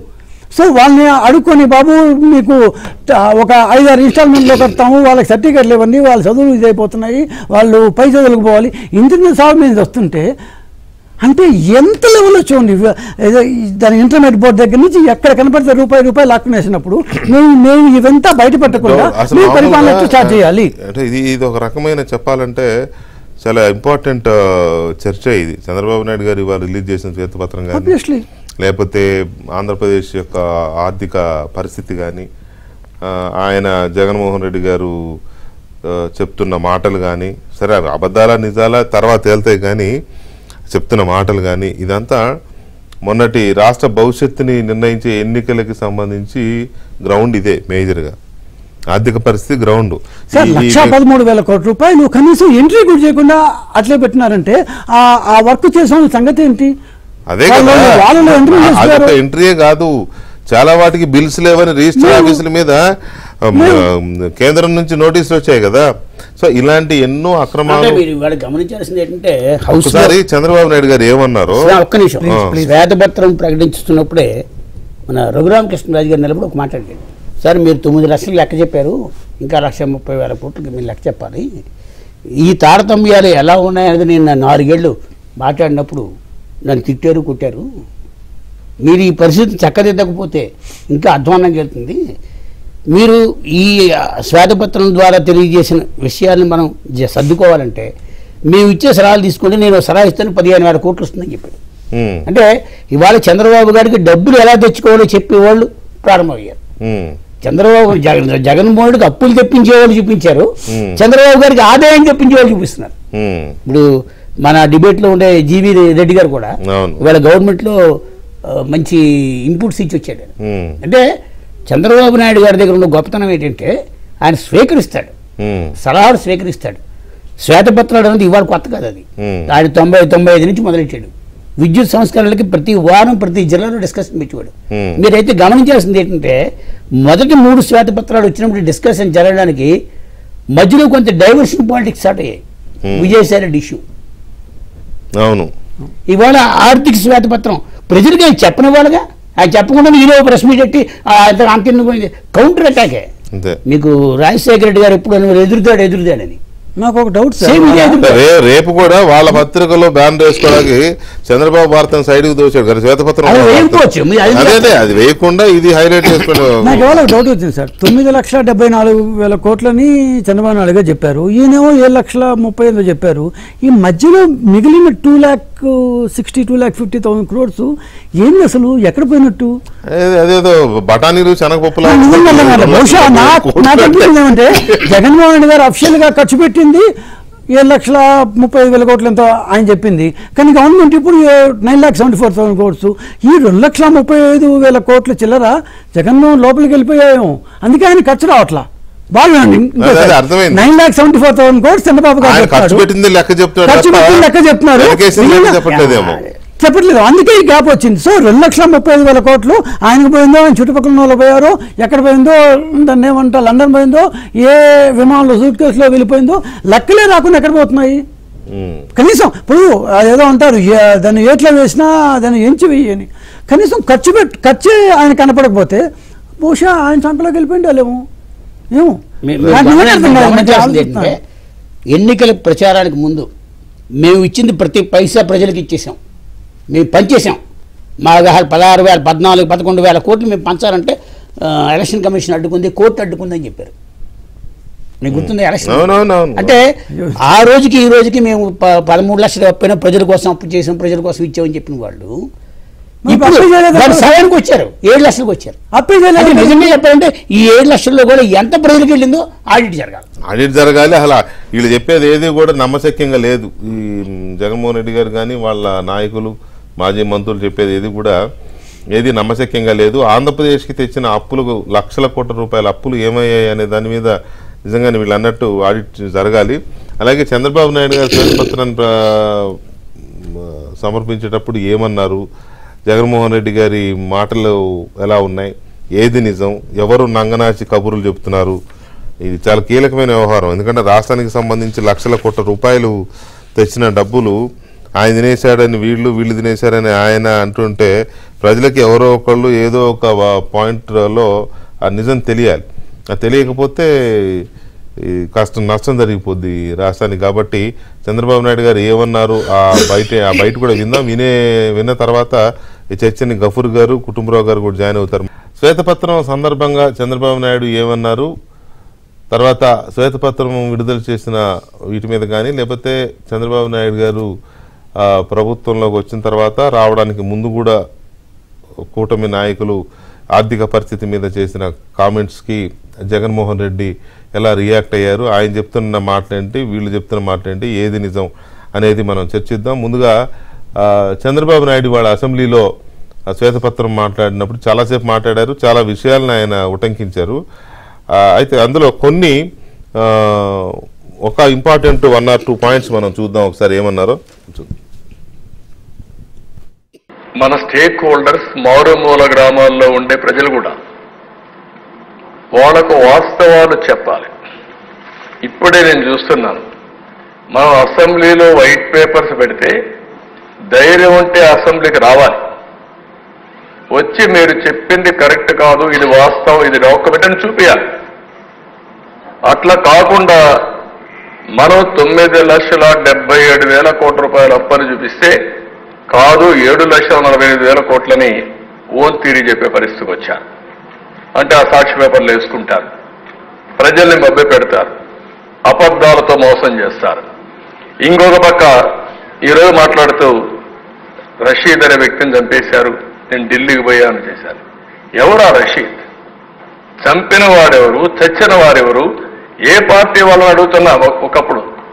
మొన్నటి వరకు మీ పార్టీ అవునా కాదా? ఓకే, అది అయ్యింది. 36 మంది చనిపోయారు, గవర్నర్ దగ్గరికి వెళ్ళావు. 36 మంది పేర్లు ఇమ్మంటున్నా. రషీదు ఎవరైతే చంపారో వాళ్ళని అరెస్ట్ చేశాం. నీకు ధైర్యం ఉంటే, సిగ్గు ఉంటే, నిజాయితీ ఉంటే నువ్వు పేర్లి, నువ్వు చెప్పినట్టు కూడా నేను ఇచ్చా. నువ్వు చంపిన వాళ్ళకు పేర్లు ఇచ్చా, వాళ్ళపైన కూడా యాక్షన్ తీసుకుంటా. మళ్ళా ఆ కేసులను ఓపెన్ చేస్తా. ఈ రోజు నువ్వు చెప్తున్నావు, దానిపైన కూడా నేను యాక్షన్ తీసుకుంటా. సిద్ధమా అని సవాలు విసురుతున్నాను అధ్యక్ష. మాయ మాటలు మాట్లాడద్దు, దొంగ ఏడుపులొద్దు, నంగి మాటలొద్దు.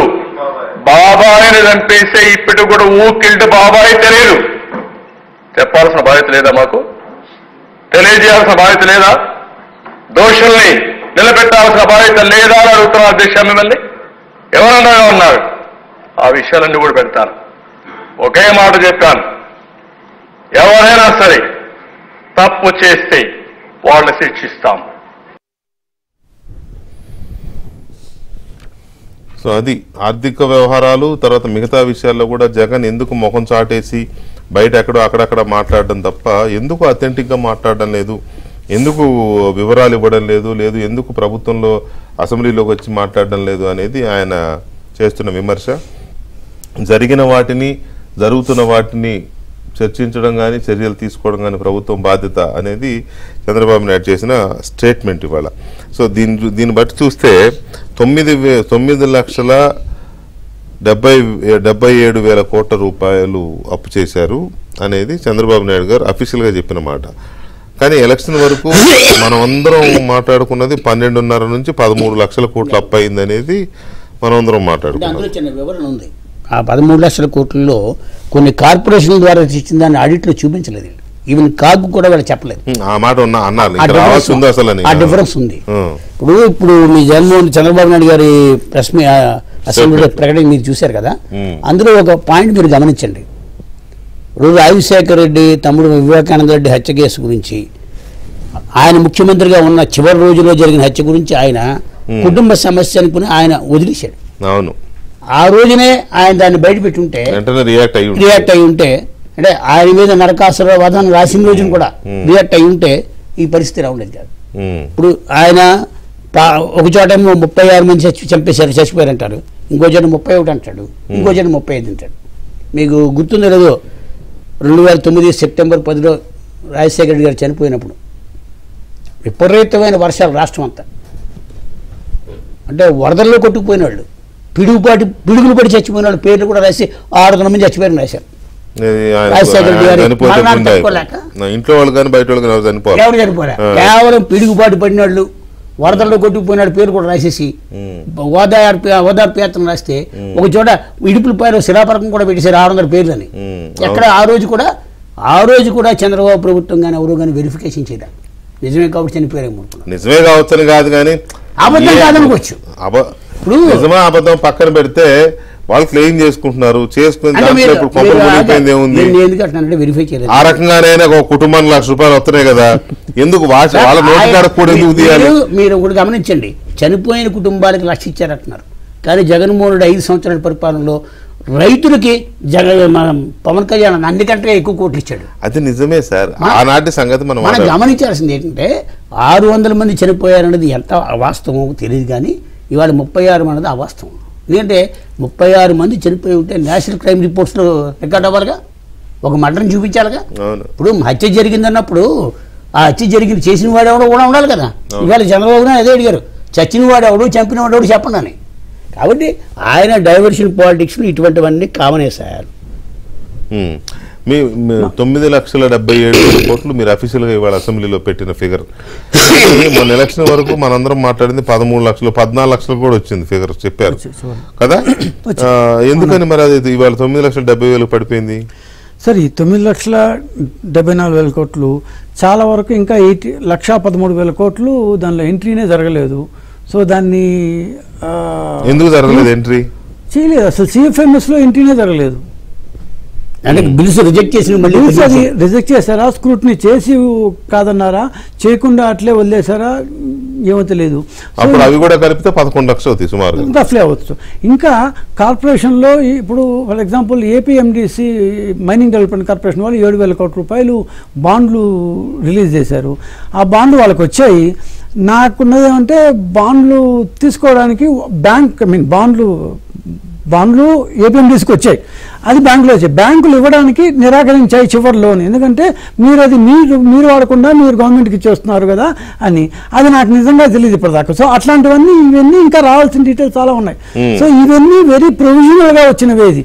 సో దాన్నే ఇప్పుడు ఈ 9,74,000కే ఆయన 7,48,000 అంటే దాదాపు 2,30,000 రూపాయలు జగన్మోహన్ రెడ్డి లెక్కలో లేవు. సో జగన్మోహన్ రెడ్డి ఇంతకాలం ఎలా పరిపాలన చేశాడో మాకు అర్థం కావట్లా. 2,30,000 కోట్ల రూపాయలు ఆయన అప్పులు చేశాడో లేదో కూడా తెలియని అచేతనావస్థలో ఉన్నాడా జగన్మోహన్ రెడ్డి? అంటే కంపెనీసే ఉన్న బుగ్గన రాజేంద్ర రెడ్డి మొత్తం ఈయనకు తెలియకుండా ఆయన తినేశారా? ఇద్దరు కలిసి తినేశారా? ఏంటిది? ఒక ముఖ్యమంత్రిగా 5 మంది ఉన్నారు కదా, 5 మంది రెడ్లు కలిసి తినేశారా? ఏంది ఇది? ఒక ముఖ్యమంత్రిగా పనిచేసిన వ్యక్తికి కనీసం ఎంత అప్పు చేశామో కూడా తెలియకుండా ఉండేంత స్థితిలో ఉన్నాడా? అంటే వీళ్ళందరూ కలిసి బహుశా ఓ రకంగా జగన్మోహన్ రెడ్డి గారిని అమ్మూల పెట్టేసి వీళ్ళందరూ నొక్కేశారా? ఏందో ఇది అలీబాబా దాన్ని ఏమంటారు 40 థీవ్స్ అన్నట్టు.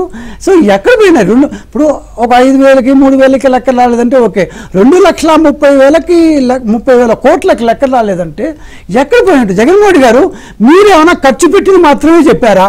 లేకపోతే మీరు అసలు అప్పే చేయలేదా? లేకపోతే మరి అప్పు చేయకపోతే ఈ లెక్కల నుంచి అది ఎక్కడి నుంచి వచ్చాయి? ఇది ఇప్పుడు అధికారులు అయితే ఏం మారలేదు కదా. దాన్ని సెక్షన్ ఆఫీసర్లు వాళ్ళు వీళ్ళంతా సేమ్ అట్లే ఉంటారు కదా, వాళ్ళు ఎవరేం మారరు. ఈ 2,30,000 కోట్ల రూపాయలు ఏం చేశారు జగన్మోహన్ రెడ్డి గారు? మీ ఇంటికి తీసుకుపోయారా? మీ ఇంట్లో ఏమైనా సూట్ కేసులో దాచిపెట్టుకున్నారా? క్యాష్గా దాచిపెట్టుకున్నారా? బాండ్లో పెట్టారా?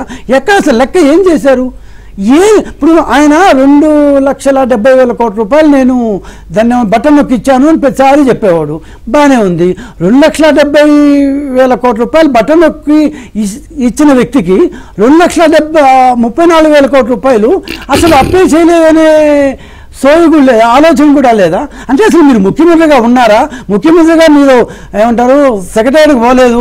ఎప్పుడు అసలు సెక్రటరీ అది ఎలా ఉంటుందో కూడా ఆయన బహుశా అప్పుడెప్పుడో దీనికి దాని మంత్రివర్గ సమావేశాలు మాత్రం పోయేవాళ్ళు. సో ఆ ఇంట్లో వచ్చి వాళ్ళు ఏం చెప్తే అది విన్నాడేమో. ఏమో అసలు జగన్మోహన్ రెడ్డి గారు ఏమంటారు స్వాతిముత్యమేమో, ఆ పక్కన 5-6 మంది రెడ్లు మొత్తం కలిసి తినేశారేమో.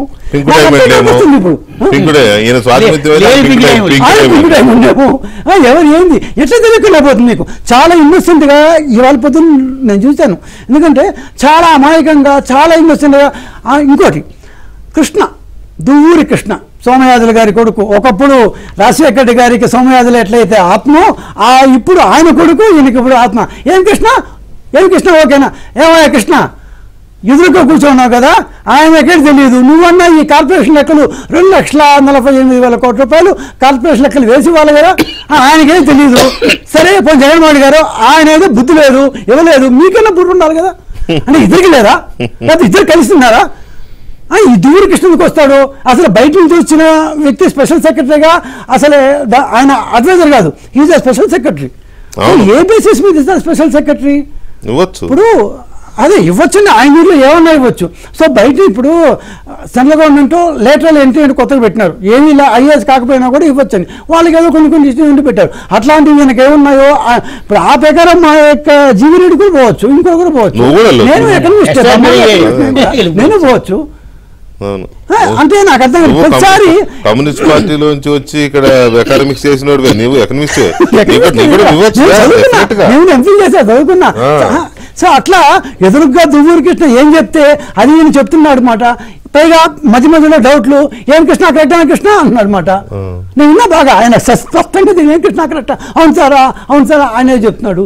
ఇది ఏందో ఆపోజిట్ గా వాళ్ళకి కావాల్సిన ఛానల్స్ వాళ్ళు మాత్రం ఒక అమ్మాయి ఇంకొక ఇద్దరు ఉన్నారు. ఇదంతా చాలా ప్లాన్డ్ గా హాఫ్ అన్ అవర్ ముందుగా చంద్రబాబు నాయుడు గారికి ఏ క్రెడిట్ దక్కకుండా నేనే కొట్టేవాళ్ళని అంతా ఇట్లాంటి పిచ్చి పనులు చేసే దాన్ని పథకం సీట్లకు వచ్చారు. గఫూర్ గారు కూడా జాయిన్ అయ్యారు మనతో. సిపిఎం నాయకులు, మాజీ శాసనసభ్యులు. గఫూర్ గారు నమస్కారం. నమస్కారం రమేష్ గారు. గఫూర్ గారు, చంద్రబాబు నాయుడు గారు ఇవాళ శ్వేతపత్రం రిలీజ్ చేశారు. దాంట్లో 9 లక్షల, ఇప్పటి వరకు తేలిన లెక్కల ప్రకారం 9,77,000 కోట్లు అప్పు చేసినట్టుగా, అప్పులున్నట్టుగా చెప్పారు. దాంట్లో జగన్మోహన్ రెడ్డి ప్రభుత్వం 7 లక్షల కోట్లు చేసిందని. అయితే ఇంకా చాలా తీయాల్సింది, తవ్వాల్సి ఉంది, టైం కావలేదు కదా, అవి కూడా తీస్తామని చెప్పేసి అన్నారు. సో మీరు అది ఫాలో అయ్యే ఉంటారు అనుకుంటున్నా నేను, మీరు ఆ శ్వేతపత్రానికి సంబంధించి. సో దాని మీద మీ ఇనిషియల్ రియాక్షన్ ఏంటండి? ఇప్పుడు చాలా కాలంగా ఇది చర్చలో ఉండేదే కదా కృష్ణ గారు. ఎన్నికల ముందు కూడా మనం చర్చించాము.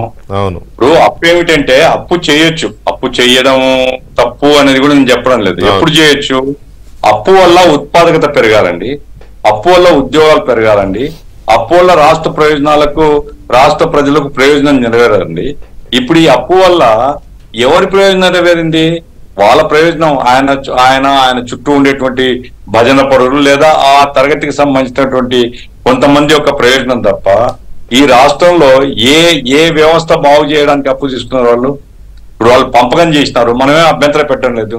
వాళ్ళు చెప్పింది యాజిటీస్ గా యాక్సెప్ట్ చేద్దాం. మన జగన్మోహన్ రెడ్డి గారు చెప్పిన దాన్ని యాజిటీస్ గా యాక్సెప్ట్ చేద్దాం. 2,70,000 కోట్లు మేము డీబీటీ ద్వారా పంచినాము. ఎస్, 2,70,000 కోట్లు మొత్తంగా అప్పుతో పంచలేదు కదా, బడ్జెట్ లో అలొకేట్ చేసినారు కదా. ఏ డిపార్ట్మెంట్ యొక్క నిధులు ఏ పని ఖర్చు పెట్టకుండా డీబీటీకి మళ్లించారు కదా.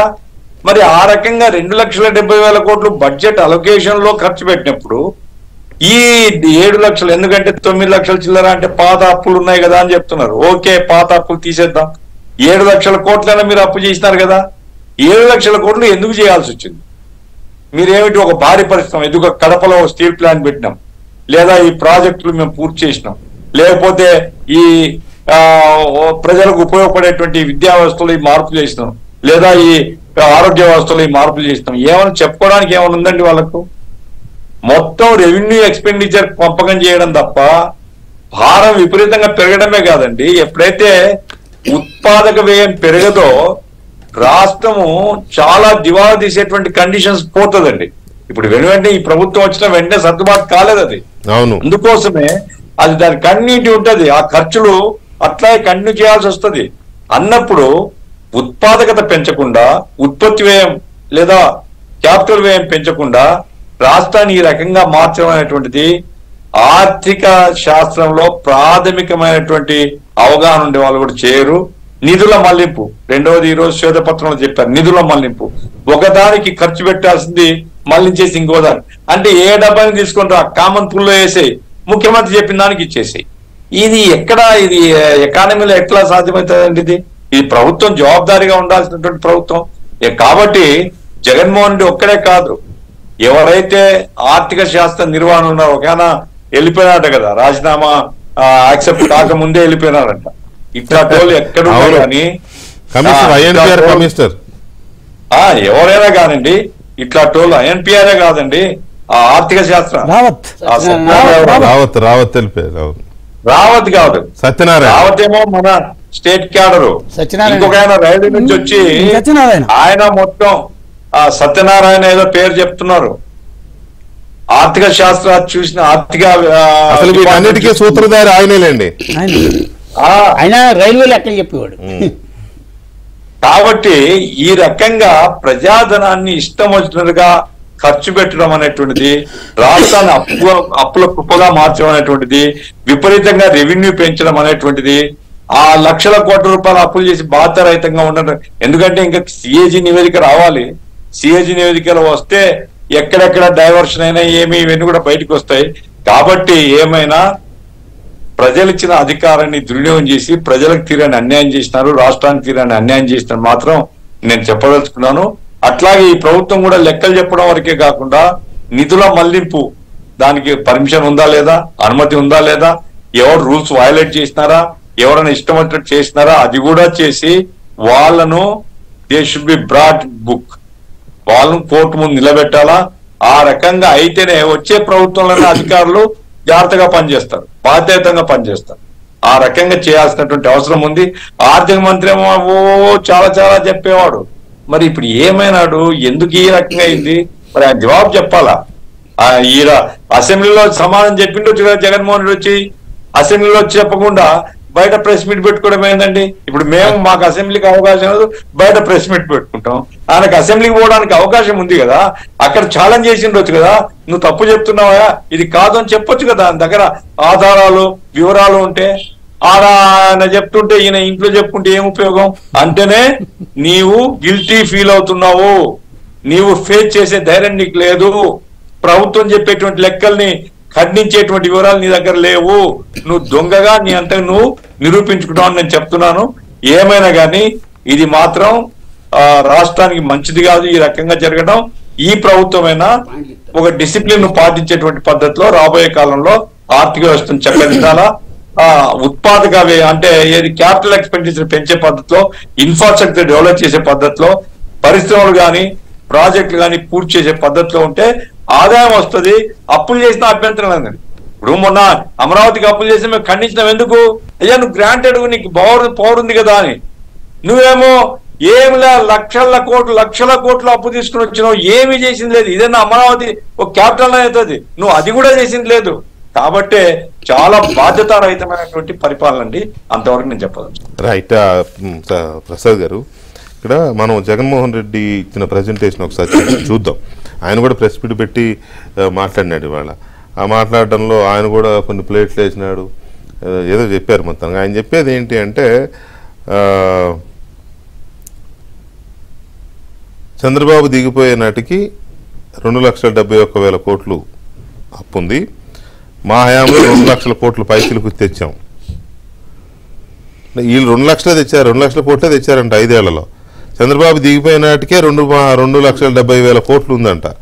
కాబట్టి వాళ్ళే ఎక్కువ చేశారనేది ఈయన చెప్పదలుచుకున్నారు. కానీ 2014 నాటికే రాష్ట్రం విడిపోయే నాటికే 1,10,000 కోట్లు ఏదో ఆ విభజనలో భాగంగా ఆంధ్రప్రదేశ్కి అప్పు దఖలు పడిందనే విషయం చెప్పట్లా బయటికి. చాలా కన్వీనియంట్ గా దాని నుంచి చెప్పుకున్నాడు. చంద్రబాబు హయాంలో కూడా 1,50,000 నుంచి 2 లక్షల కోట్ల వరకు అప్పు చేసిన మాట వాస్తవం. అది ఎవరు దాగేది కాదు, అది దట్ ఈస్ ట్రూ, రికార్డెడ్ కదా. అది చేయలేదని ఎవరంటారు? అప్పు చేయకుండానే రాష్ట్రం నడిచింది 5 ఏళ్ళు, రాజధాని కూడా లేని రాష్ట్రం. అలాగే మీరు చేయడానికి కూడా తప్పు పట్టలేదు. కానీ ఇంత 10 లక్షల కోట్లు 11 లక్షల కోట్లు అప్పు చేసి ఆ డబ్బు ఎక్కడ పోయిందో తెలియని పరిస్థితిలో ఇవాళ ఆయన చెప్తున్నది ఏంటంటే 2 లక్షల కోట్లే చేశాను అంటున్నాడు జగన్మోహన్ రెడ్డి గారు. నిజంగా అంతే చేసి ఉంటాడా? మీరు జగన్మోహన్ రెడ్డి 4 సంవత్సరాల్లో ప్రెస్ మీట్లు ఎప్పుడు పెట్టలేదు ఆయన. అది ఒకసారి పెట్టాడు, ఎలక్షన్ టైంలో పెట్టి, పంచాయతీ ఎలక్షన్ పెట్టాడు, వచ్చేసి ఇప్పుడు ప్రభుత్వం దిగిపోయినా పెట్టాడు. ఇప్పుడు మీరు గమనించాల్సింది ఏంటంటే, డబ్బులు రిలీజ్ చేసిన ప్రతిసారి, బటన్ నొక్కిన ప్రతిసారి 84 లక్షల మందికి నేను లబ్ధి చేకూరుతున్నాను.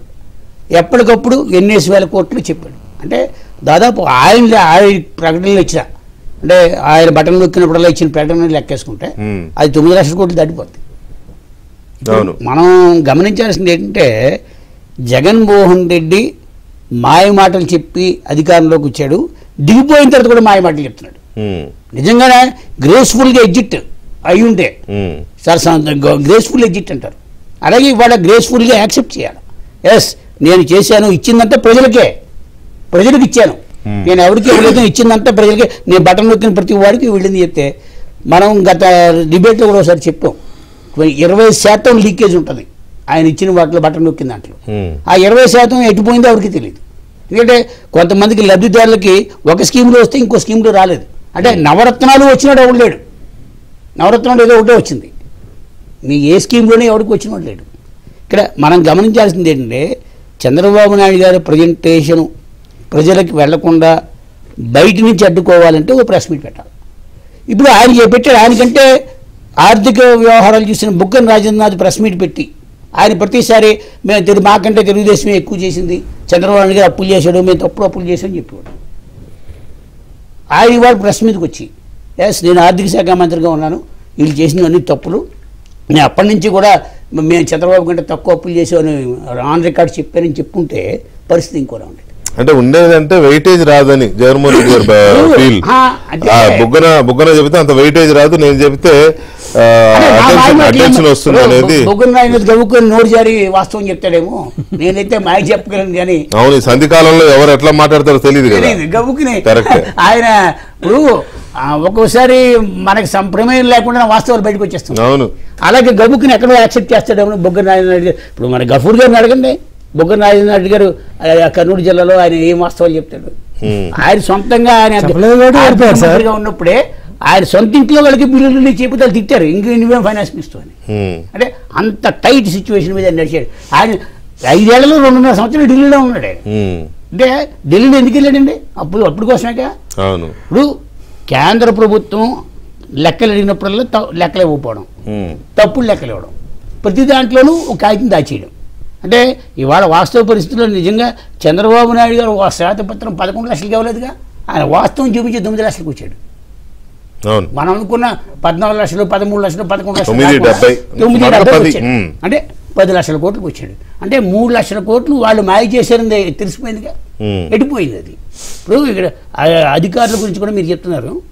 మన దురదృష్టం ఏంటంటే రాజశేఖర రెడ్డి ముఖ్యమంత్రిగా ఉన్నప్పుడు ఇదే జగన్మోహన్ రెడ్డి కోసం పనిచేసిన 5-6 ఐఏఎస్ ఆఫీసర్లు జైలుకి వెళ్ళారని తెలిసి కూడా ఇప్పుడు 5-10 మంది ఐఏఎస్ అధికారులు జగన్మోహన్ రెడ్డితో చేతులు కలిపారంటే ధైర్యం కదా, మమ్మల్ని ఎవడు పేకలాడని. దీనికి అకౌంటబిలిటీ ఉండాలి, అధికారం మన అండగా ఉంటుంది అనేది వాళ్ళు.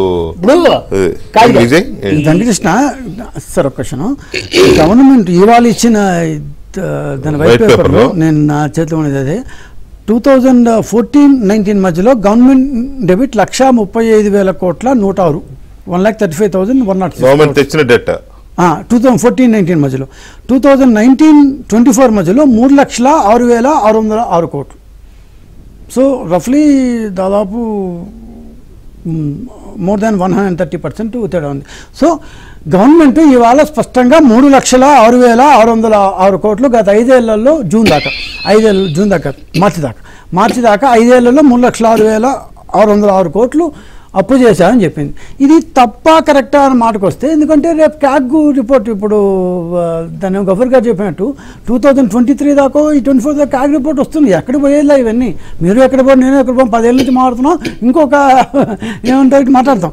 సో ఉంటుంది, సో అన్నీ వస్తాయి, ఎక్కడ పోవు. సో కానీ ఒక పాయింట్ ఏంటంటే ఆంధ్రప్రదేశ్ ప్రజలు తెలుసుకోవాల్సింది, ఈ అప్పు తెచ్చుకోవడం అనేది రెవెన్యూ ఎక్స్పెండిచర్ కోసం కానీ కాదు.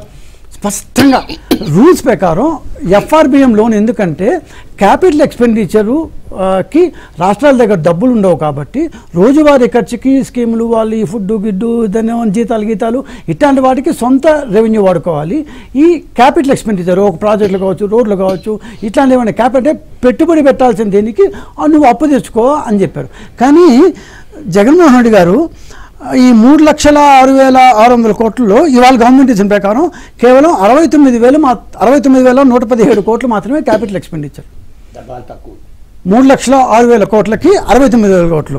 అదే టీడీపీ దీంట్లో 1,35,000 కోట్లకి 79,000 క్యాపిటల్ ఎక్స్పెండిచర్. అంటే మేము తీసుకున్న దీంట్లో 59% మేము క్యాపిటల్ ఎక్స్పెండిచర్ పెట్టుబడుల మీద పెడితే కేవలం 22.54% మాత్రమే తెచ్చుకున్న 3,06,606 కోట్లలో పెట్టుబడుల రూపంలో జగన్మోహన్ రెడ్డి పెట్టాడు. 22% మాత్రమే.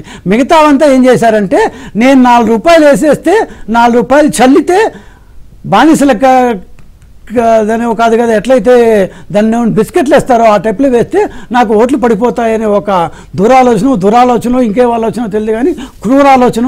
ఆ దీంతో తెచ్చిన డబ్బంతా సగం తిన్నారు, సగం ఖర్చు పెట్టారు. సగం తిన్నారు, సగం ఖర్చు పెట్టారు. సో క్యాపిటల్ ఎక్స్పెండిచర్కి పెట్టాలి కదా, ఇది తప్పు కదా. ఒక ముఖ్యమంత్రిగా నువ్వు తప్పు చేసావు కదా.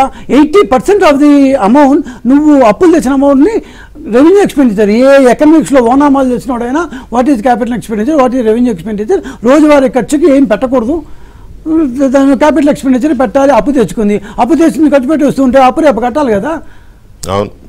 ప్రతి నెల 2,700 కోట్ల రూపాయలు వడ్డీ కట్టాలి. ఇప్పుడు మనం సో ఇప్పుడు ఇదంతా చేసిన తర్వాత నాకేం సంబంధం లేదు, నేను 7 లక్షల కోట్ల అమాయకంగా చెప్తే అది కనీసం అయిపోయిన తర్వాత కూడా మీరు ఆ మాత్రం మీకు ప్రాప్త కాలజ్ఞత కూడా లేకపోతే ఆంధ్రప్రదేశ్ కర్మ అంతే. రైట్. మనతో ప్రణాళిక సంఘం మాజీ ఉపాధ్యక్షులు కుటుంబరావు గారు కూడా జాయిన్ అయ్యారు.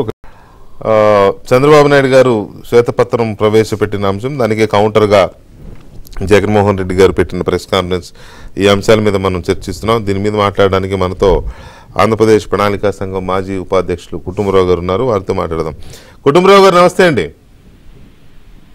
గుడ్ ఈవినింగ్ అండి వెంకటకృష్ణ గారు. First thing sorry flight late అయింది. No problem. అయితే ఇప్పుడు చంద్రబాబు నాయుడు గారు ప్రవేశపెట్టిన శ్వేతపత్రము, ఆ సందర్భంగా వారు ఇచ్చిన పవర్ పాయింట్ ప్రజెంటేషన్, ఇవన్నీ అందరూ ఫాలో అయ్యారు. సరే, అది లైవ్ ఇవ్వకూడదు అనుకున్న వాళ్ళ మీడియా ఛానల్స్కి వాళ్ళకి మాత్రం కౌంటర్గా జగన్మోహన్ రెడ్డి గారు ప్రెస్ మీట్ పెట్టుకున్నారు. అదొక ఆస్పెక్ట్ అనుకోండి. అయితే జగన్మోహన్ రెడ్డి గారు చెప్పిన మాటలు కానీ, లేకపోతే ఆయన చేసిన కామెంట్స్ మీద కానీ మీరు ఫాలో అయ్యే ఉంటారు కదా. ఆయన అసలు ఏం జరగలేదు, చంద్రబాబు నాయుడు రెజ్యూమ్లోనే 2014-19లోనే 2,70,000 కోట్లు అయింది, మా హయాంలో అంతా కలిపితే 2 లక్షల కోట్లు అయింది అంతే అని చెప్తున్నారు ఆయన. మీరేమో ఇవాళ అసెంబ్లీలో 9,77,000 కోట్లు అయిందని చెప్పారు. ఇంకా లెక్క రావాల్సింది ఇంకా చాలా ఉందని కూడా చెప్తున్నారు. ఏంటి వేరియేషన్? ఇంత వేరియేషన్ ఎలా గ్యాప్ ఉంది, ఎందుకు ఉంటుంది? అసలు వేరియేషన్ ఉండటానికి లేదు వెంకటకృష్ణ గారు. ఇప్పుడు గుర్తుంచుకోవాల్సింది, ఇవాళ ఇచ్చిన శ్వేతపత్రం రాజముద్రతో కదా ఇచ్చింది, స్టేట్ గవర్నమెంట్ దీంతో కదా సబ్మిట్ చేసింది. అంటే ఈ నంబర్స్ అన్ని ఇప్పుడు స్టేట్ గవర్నమెంట్ డిపార్ట్మెంట్స్ దగ్గర నుంచి తీసుకుని కొలేట్ చేసి అగ్రిగేట్ చేసి పెట్టిన నెంబర్లే కదా. ఈ నెంబర్లు తప్పుగానే ఆయన క్లెయిమ్ చేయడానికి ఆయన ఇప్పుడు అధికారంలో లేరు. అండ్ సెకండ్ థింగ్, ఆయన అధికారంలో చేసిన తప్పులన్నీ కూడా అన్నమాట ఇప్పుడు బయటపడతా ఉండేపాటికి అప్పుడు చేసిన ఫ్రాడ్లు, అప్పుడు చేసిన మిస్మేనేజ్మెంట్, అప్పుడు చేసిన డైవర్షన్, అప్పుడు చేసిన దోపిడీ, ఇవన్నీ కూడా బయటపడుతున్నాయి. కాబట్టి ఇప్పుడు ఆయన బుకాయించడానికి చూస్తున్నారు. ఇప్పుడు లెక్కల్లో సింపుల్ గా చెప్తాను, రాష్ట్ర విభజన జరిగినప్పుడు లీగసీ డెట్ అంటే డివైడ్ అయ్యి అప్పుడు వచ్చిన రాష్ట్రానికి డెట్ ఎంతో మనకు తెలుసు. ఆ తర్వాత 2019కి క్లోజ్ అయిన డెట్ మనకు తెలుసు. ఇప్పటికి 2022-23 వరకు సిఏజీ నెంబర్స్ తెలుసు. ఒట్టి ప్రొవిజనల్ నెంబర్ ఏదండి, ఒక్క 22-23దే, ఇది 23-24దే ప్రొవిజనల్ నెంబరు. కాబట్టి మిగతా నెంబర్స్ అయినా తప్పుగా అనటానికి ఇందులో 3.5 సంవత్సరాల పైగా ఆయన హయాంలో ఉన్న ఆడిటెడ్ స్టేట్మెంట్ల దగ్గర నుంచే కదా ఈ అప్పులు చెప్పినప్పుడు కూడా నా అప్పు ఇంతే ఉంది, నా అప్పు ఇంతకంటే కూడా తక్కువ ఉంది. కేంద్ర ప్రభుత్వం కూడా జవాబు చెప్పినప్పుడు ఇట్లా ఉందంటే, కేంద్ర ప్రభుత్వం పార్లమెంట్ లో జవాబు చెప్పినప్పుడు కూడా ఆఫ్ బడ్జెట్ బారోయింగ్స్ కలపకుండా చెప్పింది. అండ్ కొన్ని డైవర్షనరీ ఇన్నోవేటివ్ మెథడ్స్ లో దోపిడీ ఏ విధంగా చేశారో ఆ అమౌంట్స్ ఇంక్లూడ్ కాకుండా ఉండని, like AP state financial services corporation లో డైవర్ట్ చేసిన నిధులు కానీ ఇట్లా ఇవన్నీ కూడా అన్నమాట అందరికీ తెలిసిన విషయమే. కాబట్టి ఏదో ఆయన బుకాయించినట్టు ఆ టైం ఇప్పుడు తెలుగుదేశం ప్రభుత్వం వచ్చినప్పుడు ఇది 2019లో మాకు 100 కోట్లు ఇచ్చింది, అదే ఇప్పుడేమో మేము వెళ్ళేటప్పుడు 2,000 కోట్లు ఇచ్చాము, పైగా 5,000 కోట్లు అప్పు వచ్చింది. మళ్ళా వారంలో మొత్తం కలిపి వారంలో మీకు 7,000 కోట్లు పై చిలుకు మేము అప్పు చెప్పాము అన్నట్టు ఆయన చెప్పటం చూస్తుంటే ఇంత హాస్యాస్పదంగా ఉంది. ఎందుకంటే ఆ 5,000 కోట్లు రొటీన్ గా ఏదైతే బారోయింగ్ ఉందో బారోయింగ్ నుంచే వచ్చింది. అయితే ఇక్కడ గుర్తుంచుకోవాల్సింది, నేను ఆల్రెడీ నెలన్నరలో 28,500 కోట్లు అప్పు చేస్తానని ఆయన చెప్పాడండి. అదెందుకు చెప్పలా? పోనీ ఎలక్షన్ అయినా కంప్లీట్ అయినా 45 రోజుల్లో ఎంత డబ్బులు లాగేశాడు అనేది అది చెప్పడే. అదే విధంగా ఇక నెంబర్లు అన్నమాట, ఆయన కన్వీనియంట్ గా ఉన్న నెంబర్లు 1-2 చెప్పి ఆ టైం అప్పుడు ఇంతే ఉంది అప్పు అని చెప్పేసాను అంత మాత్రం టోటల్లీ ఫాల్స్, తప్పు అని చెప్పేసాను అంటాను. ఇక్కడ కొన్ని విషయాలు క్లియర్ గా చెప్తాను తేట తెల్లంగా. ఎంత నిరాశ నిస్పృహ వచ్చేసిందంటే మాకే ఈ నెంబర్స్ చూస్తున్నప్పుడు ముందేదో అనుకున్నాం, సరే ఎలక్షన్స్ ముందు రాజకీయంగా అంటాం 10 లక్షలు ఉంది, 11 లక్షలు ఉంది, 12 లక్షలు ఉంది, 14 లక్షలు కూడా ఉండొచ్చు, డెప్త్ ఏంటో తెలియదు అని మనం అనుకున్నదే. అది అనుకున్నప్పుడు క్లియర్ కట్ గా ఇప్పుడు నెంబర్స్ అన్నమాట అధికారంలోకి వచ్చిన తర్వాత చూస్తా ఉంటే ఇప్పటికీ డెప్త్ ఎంత ఉందో తెలియట్లా, లోతు. ఇప్పుడు తెలిసిన లోతును బట్టే 9,75,000 కోట్ల దాకా ఉందని చెప్తున్నాం. మీరు అర్థం చేసుకోవాల్సింది ఇక్కడ ఏంటంటే ఇప్పుడు ఇందులో అప్లోడ్ కాని బిల్స్ ఎంత ఉన్నాయి అని చెప్పేసని ముఖ్యమంత్రి గారు స్వేరింగ్ 12వ తారీఖు నాడు అయితే నేను 15వ తారీఖు నాడు స్టేట్మెంట్ తీసుకోవడం జరిగింది. ఏది అప్లోడ్ కాని బిల్స్ ఎన్ని ఉన్నాయి అని చెప్పండి అయ్యా అంటే 7,900 కోట్లు అని చెప్పారు. అబ్బా ఆనందపడిపోయా. కానీ ఓ పక్కన అనుమానం, 7,900 కోట్లైనా అంత బాగా చేశారా జగన్మోహన్ రెడ్డి గారు అనుకోండి. అందరూ ఇవ్వాల్సిందే అప్లోడ్ కాని బిల్స్ ఏంటని ఆర్థిక మంత్రి కేశవ్ గారు ఒక సర్క్యులర్ ఇష్యూ చేసిన తర్వాత ఒక్కొక్కటి జాయిన్ అవుతా వాళ్ళ శ్వేతపత్రంలో అప్లోడ్ కాని బిల్స్ నెంబర్ చూశారు కదా, 84,000 కోట్లు. అవును, 84,000 కోట్లు. అంటే పే చేయాల్సిన బిల్లులే పెండింగ్ బిల్లులు కాకుండా ఇప్పటి వరకు అప్లోడ్ చేయని బిల్స్ చూస్తేనే 1,30,000 కోట్లు పైసలకి అయిపోయినాయి. అంటే డెప్త్ ఎక్కడుంది? ఏదో లోతు 3 అడుగులు అంటే ఇదేదో అగాధం 12 అడుగుల్లాగా ఉంది. కాబట్టి ఆయన చెప్పే మాటలు ఒకటి ఏదో ఇవాళ పబ్లిక్ కానీ ఆయన అసెంబ్లీకి రాకుండా బయట కూర్చొని ఇలా బురద జల్లి వేస్తుంటే సరే, వాళ్ళకంటూ ఓ మీడియా ఉంది, సొంత మీడియా ఉంది, కూలి మీడియా ఉంది కదా. సో ఆయన బయట కూర్చొని అసెంబ్లీకి రాకపోయినా సరే బయట కూర్చొని ఇలా బురద జల్లి వేస్తుంటే మీరు ఆ బురద కడుక్కుంటూ కూర్చుంటారు. ఇక అది కాదు వెంకటకృష్ణ గారు, ఇది వరకు సర్ఫ్ అడ్వర్టైజ్మెంట్ వచ్చేది ఒకటి, తాగ్ గచ్చే లగ్తే అని, అంటే బురద జల్లితే సర్ఫ్ తో కడిగేసుకోండి అన్నట్టు అనమాట. ఇప్పుడు జగన్మోహన్ రెడ్డి గారు ఏంటంటే నేను జల్లుతానే ఉంటా బురద, ఒక్క మనిషి ఎక్కడో చచ్చిపోతే పర్సనల్ గొడవల్లో 36 మంది చచ్చిపోయారని లెక్క పత్రం లేకుండా చెప్పడం, అట్లా మనం చూస్తానే ఉన్నాం అన్నమాట. ఇట్లా ప్రెస్ మీట్ ఇప్పుడు ధైర్యం ఉంటే ప్రతిపక్ష నేత హోదా కావాలని చెప్పేసని హైకోర్టుకి వెళ్ళిన ఆయన ఇవాళ ఇంతకంటే మంచి ఆపర్చునిటీ ఉండిందంటే అసెంబ్లీలో ఉండి ఆబ్జెక్షన్ చేయటానికి. అదే కదా, ఇంతకంటే బెటర్ ఆపర్చునిటీ అసలు ఎప్పుడైనా ఓ ప్రతిపక్ష నాయకుడికి వస్తుందా? ఆయన హయాం పైన నెంబర్లు చెప్పి తను అనుకున్న నెంబర్లే కరెక్ట్, గ్రిప్ ఉంది నాకు లెక్కల పైన అని అనుకుంటే కనుక రావాల్సింది కదా. అవును, ఆయనకి తెలుసు ఏమీ లేదు, దొరికిపోయాము, మనం నంగా అయిపోయాం, ఇవాళ బట్టలన్నీ ఓడదీసేసి నిలబెట్టారు మనల్ని అని ఆయన అర్థం చేసుకున్నాడు. అందుకని చెప్పేసి ఇంట్లో దాక్కుని అది కూడా లిమిటెడ్ ప్రెస్ మీట్ అనమాట, రికార్డెడ్ వెర్షన్ మేమే ఇస్తాం అన్నట్టు చెప్పేసి అని ఇచ్చింది కూడా మనం చూసాం. కాబట్టి ఆయన నెంబర్లో నేనైతే అసలు ఖాతరే చేయట్లేదు వెంకటకృష్ణ గారు. బట్ ఏంటంటే అధికారంలో ఉంది కదా అని చెప్పేసి మనకి అకౌంటబిలిటీ లేదని అనుకోకూడదు. మాకు అకౌంటబిలిటీ ఉంది, పారదర్శకత ఉంది. వైట్ పేపర్స్ ఎందుకు ఇచ్చామండి? ఇవాళ రిమార్కబుల్ గా ఒకటి చెప్తానండి, ఇది వరకు దువ్వూరు సుబ్బారావు గారు ఆర్బీఐ గవర్నర్ చేశారు గుర్తుందండి. ఆయన చంద్రబాబు నాయుడు గారి కింద ఫైనాన్స్ సెక్రటరీగా ఉన్నారు అప్పుడు, ఇది 1996-97 అప్పుడు ఉన్నప్పుడు. అప్పుడు ఫస్ట్ టైం ఒక ఆర్థిక అంశాల పైన ఫైనాన్స్ శ్వేతపత్రం ఇవ్వటం జరిగింది. ఆ శ్వేతపత్రాన్ని కంపేర్ చేసుకున్నాం. ఇవాళ చూస్తా నేను 1990s లో ఇచ్చిన శ్వేతపత్రం ఒక బేసిక్ కింద పెట్టుకుని పారదర్శకతకి అకౌంటబిలిటీకి మనం ఖచ్చితంగా అన్నమాట డెమోక్రసీలో ఒక పెద్దపీట వేయాలని చెప్పేసి ఈ శ్వేతపత్రం ప్రిపేర్ చేయడం జరిగింది. అండ్ ఇందులో ఖచ్చితంగా అన్నమాట ఏవైతే మెన్షన్ చేసామో అన్ని వాస్తవాలే, ఇందులో ప్రతిదీ వాస్తవమే. And we are open for CAG audit.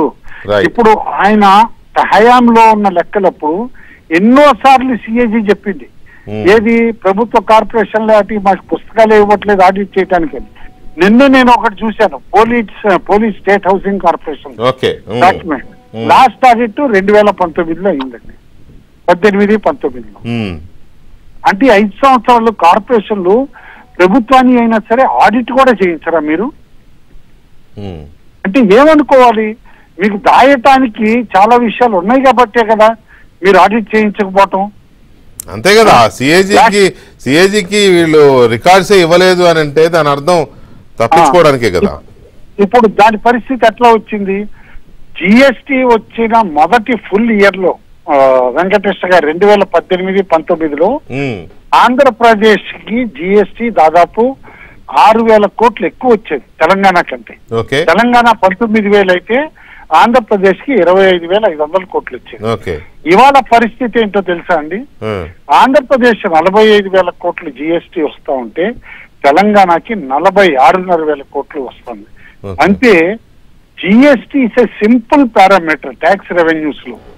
మీరు ఇక్కడ ప్రతి ట్యాక్స్ పెంచారు. మళ్ళా ఎలక్ట్రిసిటీ డ్యూటీ దగ్గర నుంచి మొదలుపెట్టి అట్లా అన్ని వేసేసి పెంచారు. పెంచిన తర్వాత కొన్ని ఐటమ్స్ ఏ ట్యాక్సులు పెంచారంటే జిఎస్టి అప్లై అవుతున్న ట్యాక్సులు కూడా పెంచారు. అక్కడ స్టేట్ కాంపోనెంట్ ఉన్నాయి కూడా. పెంచినా కూడా ఇవాళ మీ జిఎస్టి రెవెన్యూ తెలంగాణ కంటే ఎందుకు తక్కువ ఉంది? అంటే ఎంత వెనకబడిపోయేటట్టు రాష్ట్రం చేసేశారు. కాబట్టి విభజనకప్పుడు అయిన డ్యామేజ్ కంటే కూడా ఈ 2000 ఎక్కువ అన్నమాట. ఇది క్లియర్లీ రెండో ప్రపంచ యుద్ధంలో జపాన్ పైన అణుబాంబు పడినట్టు ఆంధ్ర ప్రజల పైన తెలుగు ప్రజల పైన పడ్డ అణుబాంబు అండి. ఇది 2019-24 టైం అన్నమాట. రైట్. థ్యాంక్ యూ కుటుంబరావు గారు లైన్ లోకి వచ్చినందుకు. ఇక్కడ గఫూర్ గారు ఈయన ఏమంటారంటే, జగన్మోహన్ రెడ్డి గారు ఏమంటారంటే, వీళ్ళు హామీలు ఎగ్గొట్టడానికే ఈ డ్రామాలన్నీ ఆడుతున్నారు, అప్పుల పాలైపోయింది రాష్ట్రం అని చెప్పి అంతా ఇటు నెట్టేస్తున్నారు, ఏమీ చేయలేము మేము, అంతా జగన్ ఇది చేశాడని నా మీద దోసేసే ప్రయత్నం చేస్తున్నారు, అందుకే పూర్తి బడ్జెట్ కూడా ఇప్పుడు బడ్జెట్ పెట్టట్లేదు చంద్రబాబు నాయుడు అని అంటాడు జగన్మోహన్ రెడ్డి గారు. జగన్మోహన్ రెడ్డి గారు ఏమైనా చెప్తారు సార్, ఆయనకేం అకౌంటబిలిటీ లేదు, ఆయన చెప్పే దాని మీద ప్రజలకు విశ్వాసం లేదు. ప్రజలకు విశ్వాసం ఉంటే ఇంత చిచ్చు ఎందుకు ఓడిస్తారు ఆయన?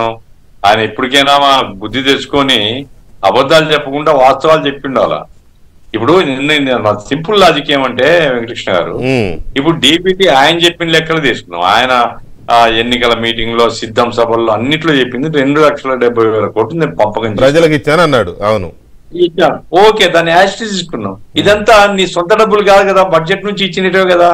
బడ్జెట్ లో ఇంకేం ఖర్చు పెట్టలే, అన్నిటిని నువ్వు డైవర్ట్ చేసి డీబీటీ కింద ఇచ్చినావు. మరి ఇన్ని లక్షల కోట్లు అప్పు ఎక్కడికి పోయినాయి ఇవి డబ్బులు చెప్పాలి కదా. ఇప్పుడు ఆయన చెప్పే లెక్కల ప్రకారంగా నేను చేసింది ఏం లేదు, తెలుగుదేశం వాళ్ళు ఎక్కువ చేసిన లెక్కలు కదండి. లెక్కలు ఎవరుతారు? ఇప్పుడు కుటుంబరావు గారు లేకుంటే ఆడ తెలుగుదేశం ఆఫీస్ లో కూర్చొని చేసే లెక్కలు కాదు కదా ఇవి. డిపార్ట్మెంట్ లో ఇచ్చినటువంటి ఇన్ఫర్మేషన్ ఇవన్నీ సిఏజీకి ఇచ్చేటువంటి లెక్కలతో సమానం. అటువంటివి ఎవరు పొరపాటు చేయరండి. శ్వేతపత్రం అంటే అర్థం అదే. మరి అన్నప్పుడు నీవు అసెంబ్లీకి పోయి అసెంబ్లీలో నువ్వు కన్ఫరెంట్ అయ్యిండొచ్చు గవర్నమెంట్ తో, లేదు ఇది సరైనది కాదు, ఇది నా దగ్గర ఈ వివరాలు ఉన్నాయని. కాబట్టి జగన్మోహన్ రెడ్డి చెప్పే దాని మీద ఎవరికి విశ్వాసనీయత లేదండి. జగన్మోహన్ రెడ్డి నిజాలు చెప్పడు. జగన్మోహన్ రెడ్డి ఆయన ఒక ప్రతిపక్ష పార్టీ నాయకుడిగా వ్యవహరించట్లేదండి. కాబట్టి ఆయనకు ప్రతిపక్ష నేత పదవి అవసరం లేదు, ఇవ్వాల్సిన అవసరమే లేదు, అంతే కదా. ప్రతిపక్ష నేత ఇవ్వరులేండి, ప్రతిపక్ష నేత అధికారయుతంగా ఇవ్వరు. అదే ఎందుకంటే ఇక్కడ జగన్మోహన్ రెడ్డి ప్రశ్నే కాదు, ఒక సాంప్రదాయం అది. ఆ సాంప్రదాయాన్ని నువ్వు ఒకసారి ఉల్లంఘిస్తే రేపు ఒకడే కదా నాకు ప్రతిపక్ష హోదా ఇవ్వు అంటాడు. కాబట్టి ఏదైనా అసెంబ్లీలో ఓ పద్ధతి ఉంది, ఆ పద్ధతి ప్రకారంగా పోతారు. ఈయన అరిచినంత మాత్రాన హైకోర్టు పోతున్నా సుప్రీంకోర్టు పోతేనేమి ఇవ్వరు. అసలు నువ్వు ప్రతిపక్ష నేతగా నువ్వు గుర్తించిన నీకేమి ఇప్పుడు డబ్బులు రావడం లేదు, జీతం రాదు అనేది తప్ప ఎమ్మెల్యే జీతం వస్తుంది నీకు. నువ్వు ప్రతిపక్ష నాయకునివే కదా, ఇంకో పక్షం లేదు కదా అక్కడ, ప్రతిపక్షంగా నువ్వే కదా. నువ్వు గవర్నమెంట్ ప్రజల తరపున సరే ఏదున్నా కూడా ప్రజల తరపున నువ్వు అసెంబ్లీకి వెళ్ళి ప్రశ్నిస్తే నీకు ఆటోమేటిక్ గా ప్రజలే గుర్తిస్తారు, ప్రతిపక్ష నేతగా గుర్తిస్తారు, వాళ్ళు ఎలా కావాలంటే అలా చూసుకుంటారు. అదొక వేదిక, ప్రజలను చూస్తారు, పత్రికలు వస్తాయి, జనాలందరికీ ఆ చర్చ జరుగుతుంది.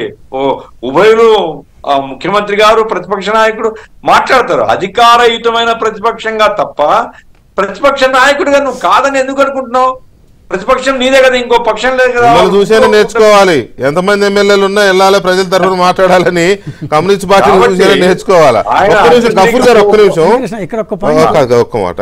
కుటుంబరావు గారు ఏదో పాయింట్ చెప్పాలని లైన్ లోనే ఉన్నారంట, అదేంటో చూద్దాం ఒకసారి. కుటుంబరావు గారు ఏంటండి? ఇప్పుడు మీరు అడిగిన ప్రశ్న వెంకటకృష్ణ గారు, జగన్మోహన్ రెడ్డి గారు ఓట్ ఆన్ అకౌంట్ బడ్జెట్ వీళ్ళు తీసుకుంటున్నారు ఎగ్గొట్టడానికి అని చెప్పేసి ఇదని చెప్పేసాను, హామీలు ఎగ్గొట్టడానికి తప్పించుకోవడానికి చేస్తున్నారు అంటున్నాడు అని ఆయన చేసిన ఎలిగేషన్ అన్నమాట. అసలు వాస్తవానికి దూరం. క్లియర్ గా ఓట్ ఆన్ అకౌంట్ ఎందుకు తీసుకోవాల్సి వచ్చిందంటే, ఇప్పుడు ఇందాక మీకు చెప్పా కదా, అప్లోడ్ కానీ బిల్స్ కానీ ఇట్లా వాస్తవాలు కప్పిపుచ్చటంతో లోతు ఎంత ఉంది ఈ ప్రాబ్లం అనేది తెలుసుకోవటానికి. సెకండ్, ఇక్కడ వాటిలో 1-2 అంశాలు మర్చిపోయాను ఇందాక చెప్పటం. కామన్ పీపుల్ అండి, ఎస్సీ ఎస్టీ కమ్యూనిటీ నుంచి ఆడవారి దగ్గర నుంచి రూపాయి కూడబెట్టుకున్న అభయహస్తం డబ్బులు లాంటివి అనమాట. ఇన్సూరెన్స్ వాళ్ళు రోజుకి రూపాయి గనక ప్రీమియం కడితే 500 ఎంతో అనమాట పెన్షన్ వస్తుంది నెలకి. అలాంటి డబ్బులు కూడా తీసుకుని వాడేశాడండి 2000 డబ్బులు, 2000 కోట్లు. ఇప్పుడు అట్లా డబ్బులు తీసేసుకుని శ్రీనిధి కోఆపరేటివ్ క్రెడిట్ నుంచి 750 కోట్లు కూడా తీసేసుకుని ఇట్లా వాడేసి అన్ని సంస్థలు అకౌంట్ తీసుకుంటున్నావు, దమ్ము ధైర్యం లేదంటానికి ఆయనకి సిగ్గు శరం ఉందండి. మొదట 5 సంతకాలు ముఖ్యమంత్రి గారు దేనిపై చేశారండి?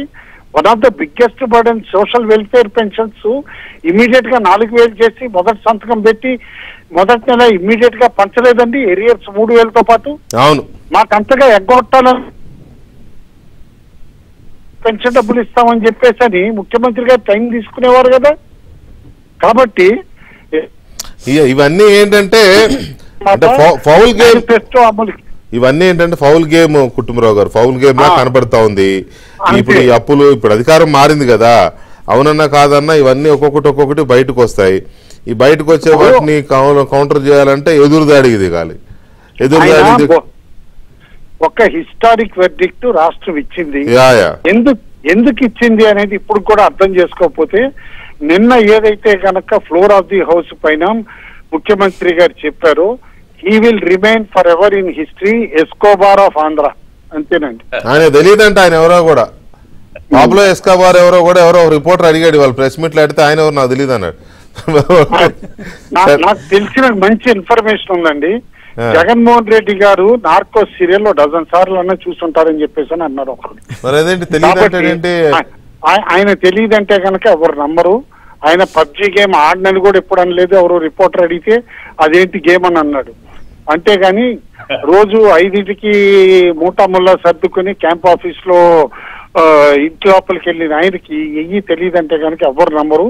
పైగా ఆయన ఆల్వేస్ నేను ఫస్ట్ ర్యాంకర్ అని చెప్పుకుని ఎంత బాగా ఆర్థిక మేనేజ్మెంట్ చేశారనేది రాష్ట్రం కూడా చూసాం. రైట్ కుటుంబరావు గారు, థ్యాంక్ యూ అండి. సో విజయ్, ఈ ఫైనల్ గా సరే ఆర్థిక పరిస్థితి వెగ్గొట్టడానికి ఇవన్నీ చర్చించాం కదా, ఈ గాడిని పెట్టడానికి ఉన్న మీ దగ్గర ఉన్న మెయిన్ ఇదేంటి? పరిస్థితి కాస్త ఛిద్రమైపోయింది ఆర్థిక పరిస్థితి. గాడిని పెట్టడానికి చంద్రబాబు నాయుడు గారు కూటమి ప్రభుత్వం ఏం పాలసీలు తీసుకునే అవకాశం ఉంది? బ్రీఫ్గా ప్లీజ్. వెంకటకృష్ణ, ఇప్పుడు మనకు రాష్ట్ర సొంత ఆదాయం నెలకు 8,000 కోట్లు ఉంది ఈయన దీంట్లో. ఇప్పుడు మేము చెప్పిన సూపర్ 6 కావచ్చు, రకరకాల ఇవంతా దీన్ని దాచుకునేది ఏం లేదు. ఖచ్చితంగా మనకు కనీసం 10 నుంచి 11,000 కోట్లు ఉంటే ఒక 3,000 జీతాలు 400,000 కోట్లు, 300 కోట్లు ఇది దాన్ని ఏమంటారు పెన్షన్లు, 12,000 కోట్లు వడ్డీలు ప్లస్ ఇది గ్రాంట్లు మన షేరు కొంత వస్తాయి. సో ఖచ్చితంగా ఎవ్రీ మంత్ రాష్ట్ర సొంత ఆదాయం అప్పులు కాకుండా మనం తీసుకోగలిగేంత అప్పులు కాకుండా కనీసం 2-3 వేల కోట్లు మినిమం మనం రైజ్ చేస్తే కానీ ఒక ఏమంటారు దాన్ని ఏమంటారు మునిగిపోయే బ్రేక్ ఈవెన్కి వస్తాం. లాభాల సంగతి పక్కన పెడతాం. సో 2-3 వేల కోట్లు రావాలంటే ఖచ్చితంగా మనకు ఎవ్రీ మంత్ ఆ మేరకు పన్నులు రావాలి. ఆ మేరకు పన్నులు రావాలి అంటే ఒక 40-50 వేల కోట్ల రూపాయలు మినిమం క్యాపిటల్ బయట నుంచి వస్తే ఆ క్యాపిటల్ ఆర్థిక పరిస్థితిలో కానీ తిరుగుతుంటే ప్రతి రూపాయి అంటే బయట నుంచి ప్రతి రూపాయి కనీసం బాగా ఎకానమీ బ్రహ్మాండంగా ఉంటే 7 times తిరుగుతుంది అంటారన్నమాట. కనీసం 3 సార్లు తిరిగితే ప్రతి రూపాయికి 20-25 పైసే బ్యాక్ వస్తుంది గవర్నమెంట్ పన్నుల ద్వారా. 1 లీటర్ పెట్రోల్ పోసుకోనుకో 20 పైసే వస్తుంది. సో ఇట్లా మనం ఎంత డబ్బులు పెట్టుబడి రూపంలో లోపల నుంచి బయట నుంచి లోపలికి తీసుకురాగలము. ఇప్పుడు 15,000 crores అన్నారు, అప్పు గ్రాంట్ సంగతి పక్కన పెడితే 15,000 crores ఒక నెలలో వచ్చిందంటే ఎవ్రీ మంత్ దాదాపు 2,000 కోట్లు వస్తున్నట్లు లెక్క. దాని 1,500 crores 1,500 crores కి అరౌండ్ 25% వేసుకుంటే బ్యాక్ వస్తుంది. ఇట్లా మన దగ్గరికి ఎంత డబ్బు, సో బయట నుంచి ఎంత డబ్బులు, అది ఏమంటారు అప్పులను, లేకపోతే బయట నుంచి పెట్టుబడులను, రకరకాల దీంట్లో అంటే ఈ కొత్త కంపెనీలను మొత్తం మీద మనం రాష్ట్రంలో యాక్టివిటీ అనేది ప్లాన్స్ రెడీ చేస్తున్నారు. ఖచ్చితంగా ఇప్పుడు అదృష్టవశాత్తు ఇంకో 15 days లో వస్తుంది అనుకుంటున్నారు. ఏది Machilipatnam refinery 60,000 crores in 3 years, so 20,000 crores అంటే ఎవ్రీ మంత్ కనీసం 1,500 crores వస్తుంది. ఇప్పుడు ఈ అమరావతికి వస్తున్న 15,000 crores, ఈ గడ్కరీ ఇచ్చిన హైవేస్ ఇవన్నీ, సో ఇవంతా కనీసం 60-70 వేల కోట్ల రూపాయలు వచ్చింది అనుకోండి. ఆ మేర అంతే. పన్ను లేకుండా గవర్నమెంట్ ఎప్పుడు నడవదు కదా, సో పన్ను ఉండాలి. సో ఇంత కష్టపడితే కానీ నడవదు, ఏదో చూమంత్రం కానీ మాయమంత్రం చేస్తుంటే కాదు కదా. ప్రభుత్వం పూర్తిగా ఆదాయం పెంచుకునే దీని మీద ఆధారపడాలి. రీబిల్డింగ్ ఆఫ్ జీతాలు, ఈ హామీలు, ఈ అప్పులు, వడ్డీలు, అదే 3-4 వేల కోట్లు ఎక్స్ట్రా మేము సంపాదించాలి. ఈ కట్టుకుంటూనే మళ్ళీ డెవలప్మెంట్ కి సంబంధించిన ప్రాజెక్ట్ సంబంధించిన రోడ్లు ఎంతవరకు మనం సాధించగలుగుతారో. Thank you very much Vijay Kumar గారు. గఫూర్ గారు thank you very much sir చర్చలో పాల్గొన్నందుకు. ఇది వాటి డిబేట్. మళ్ళీ రేపు కలుద్దాం. శుభరాత్రి.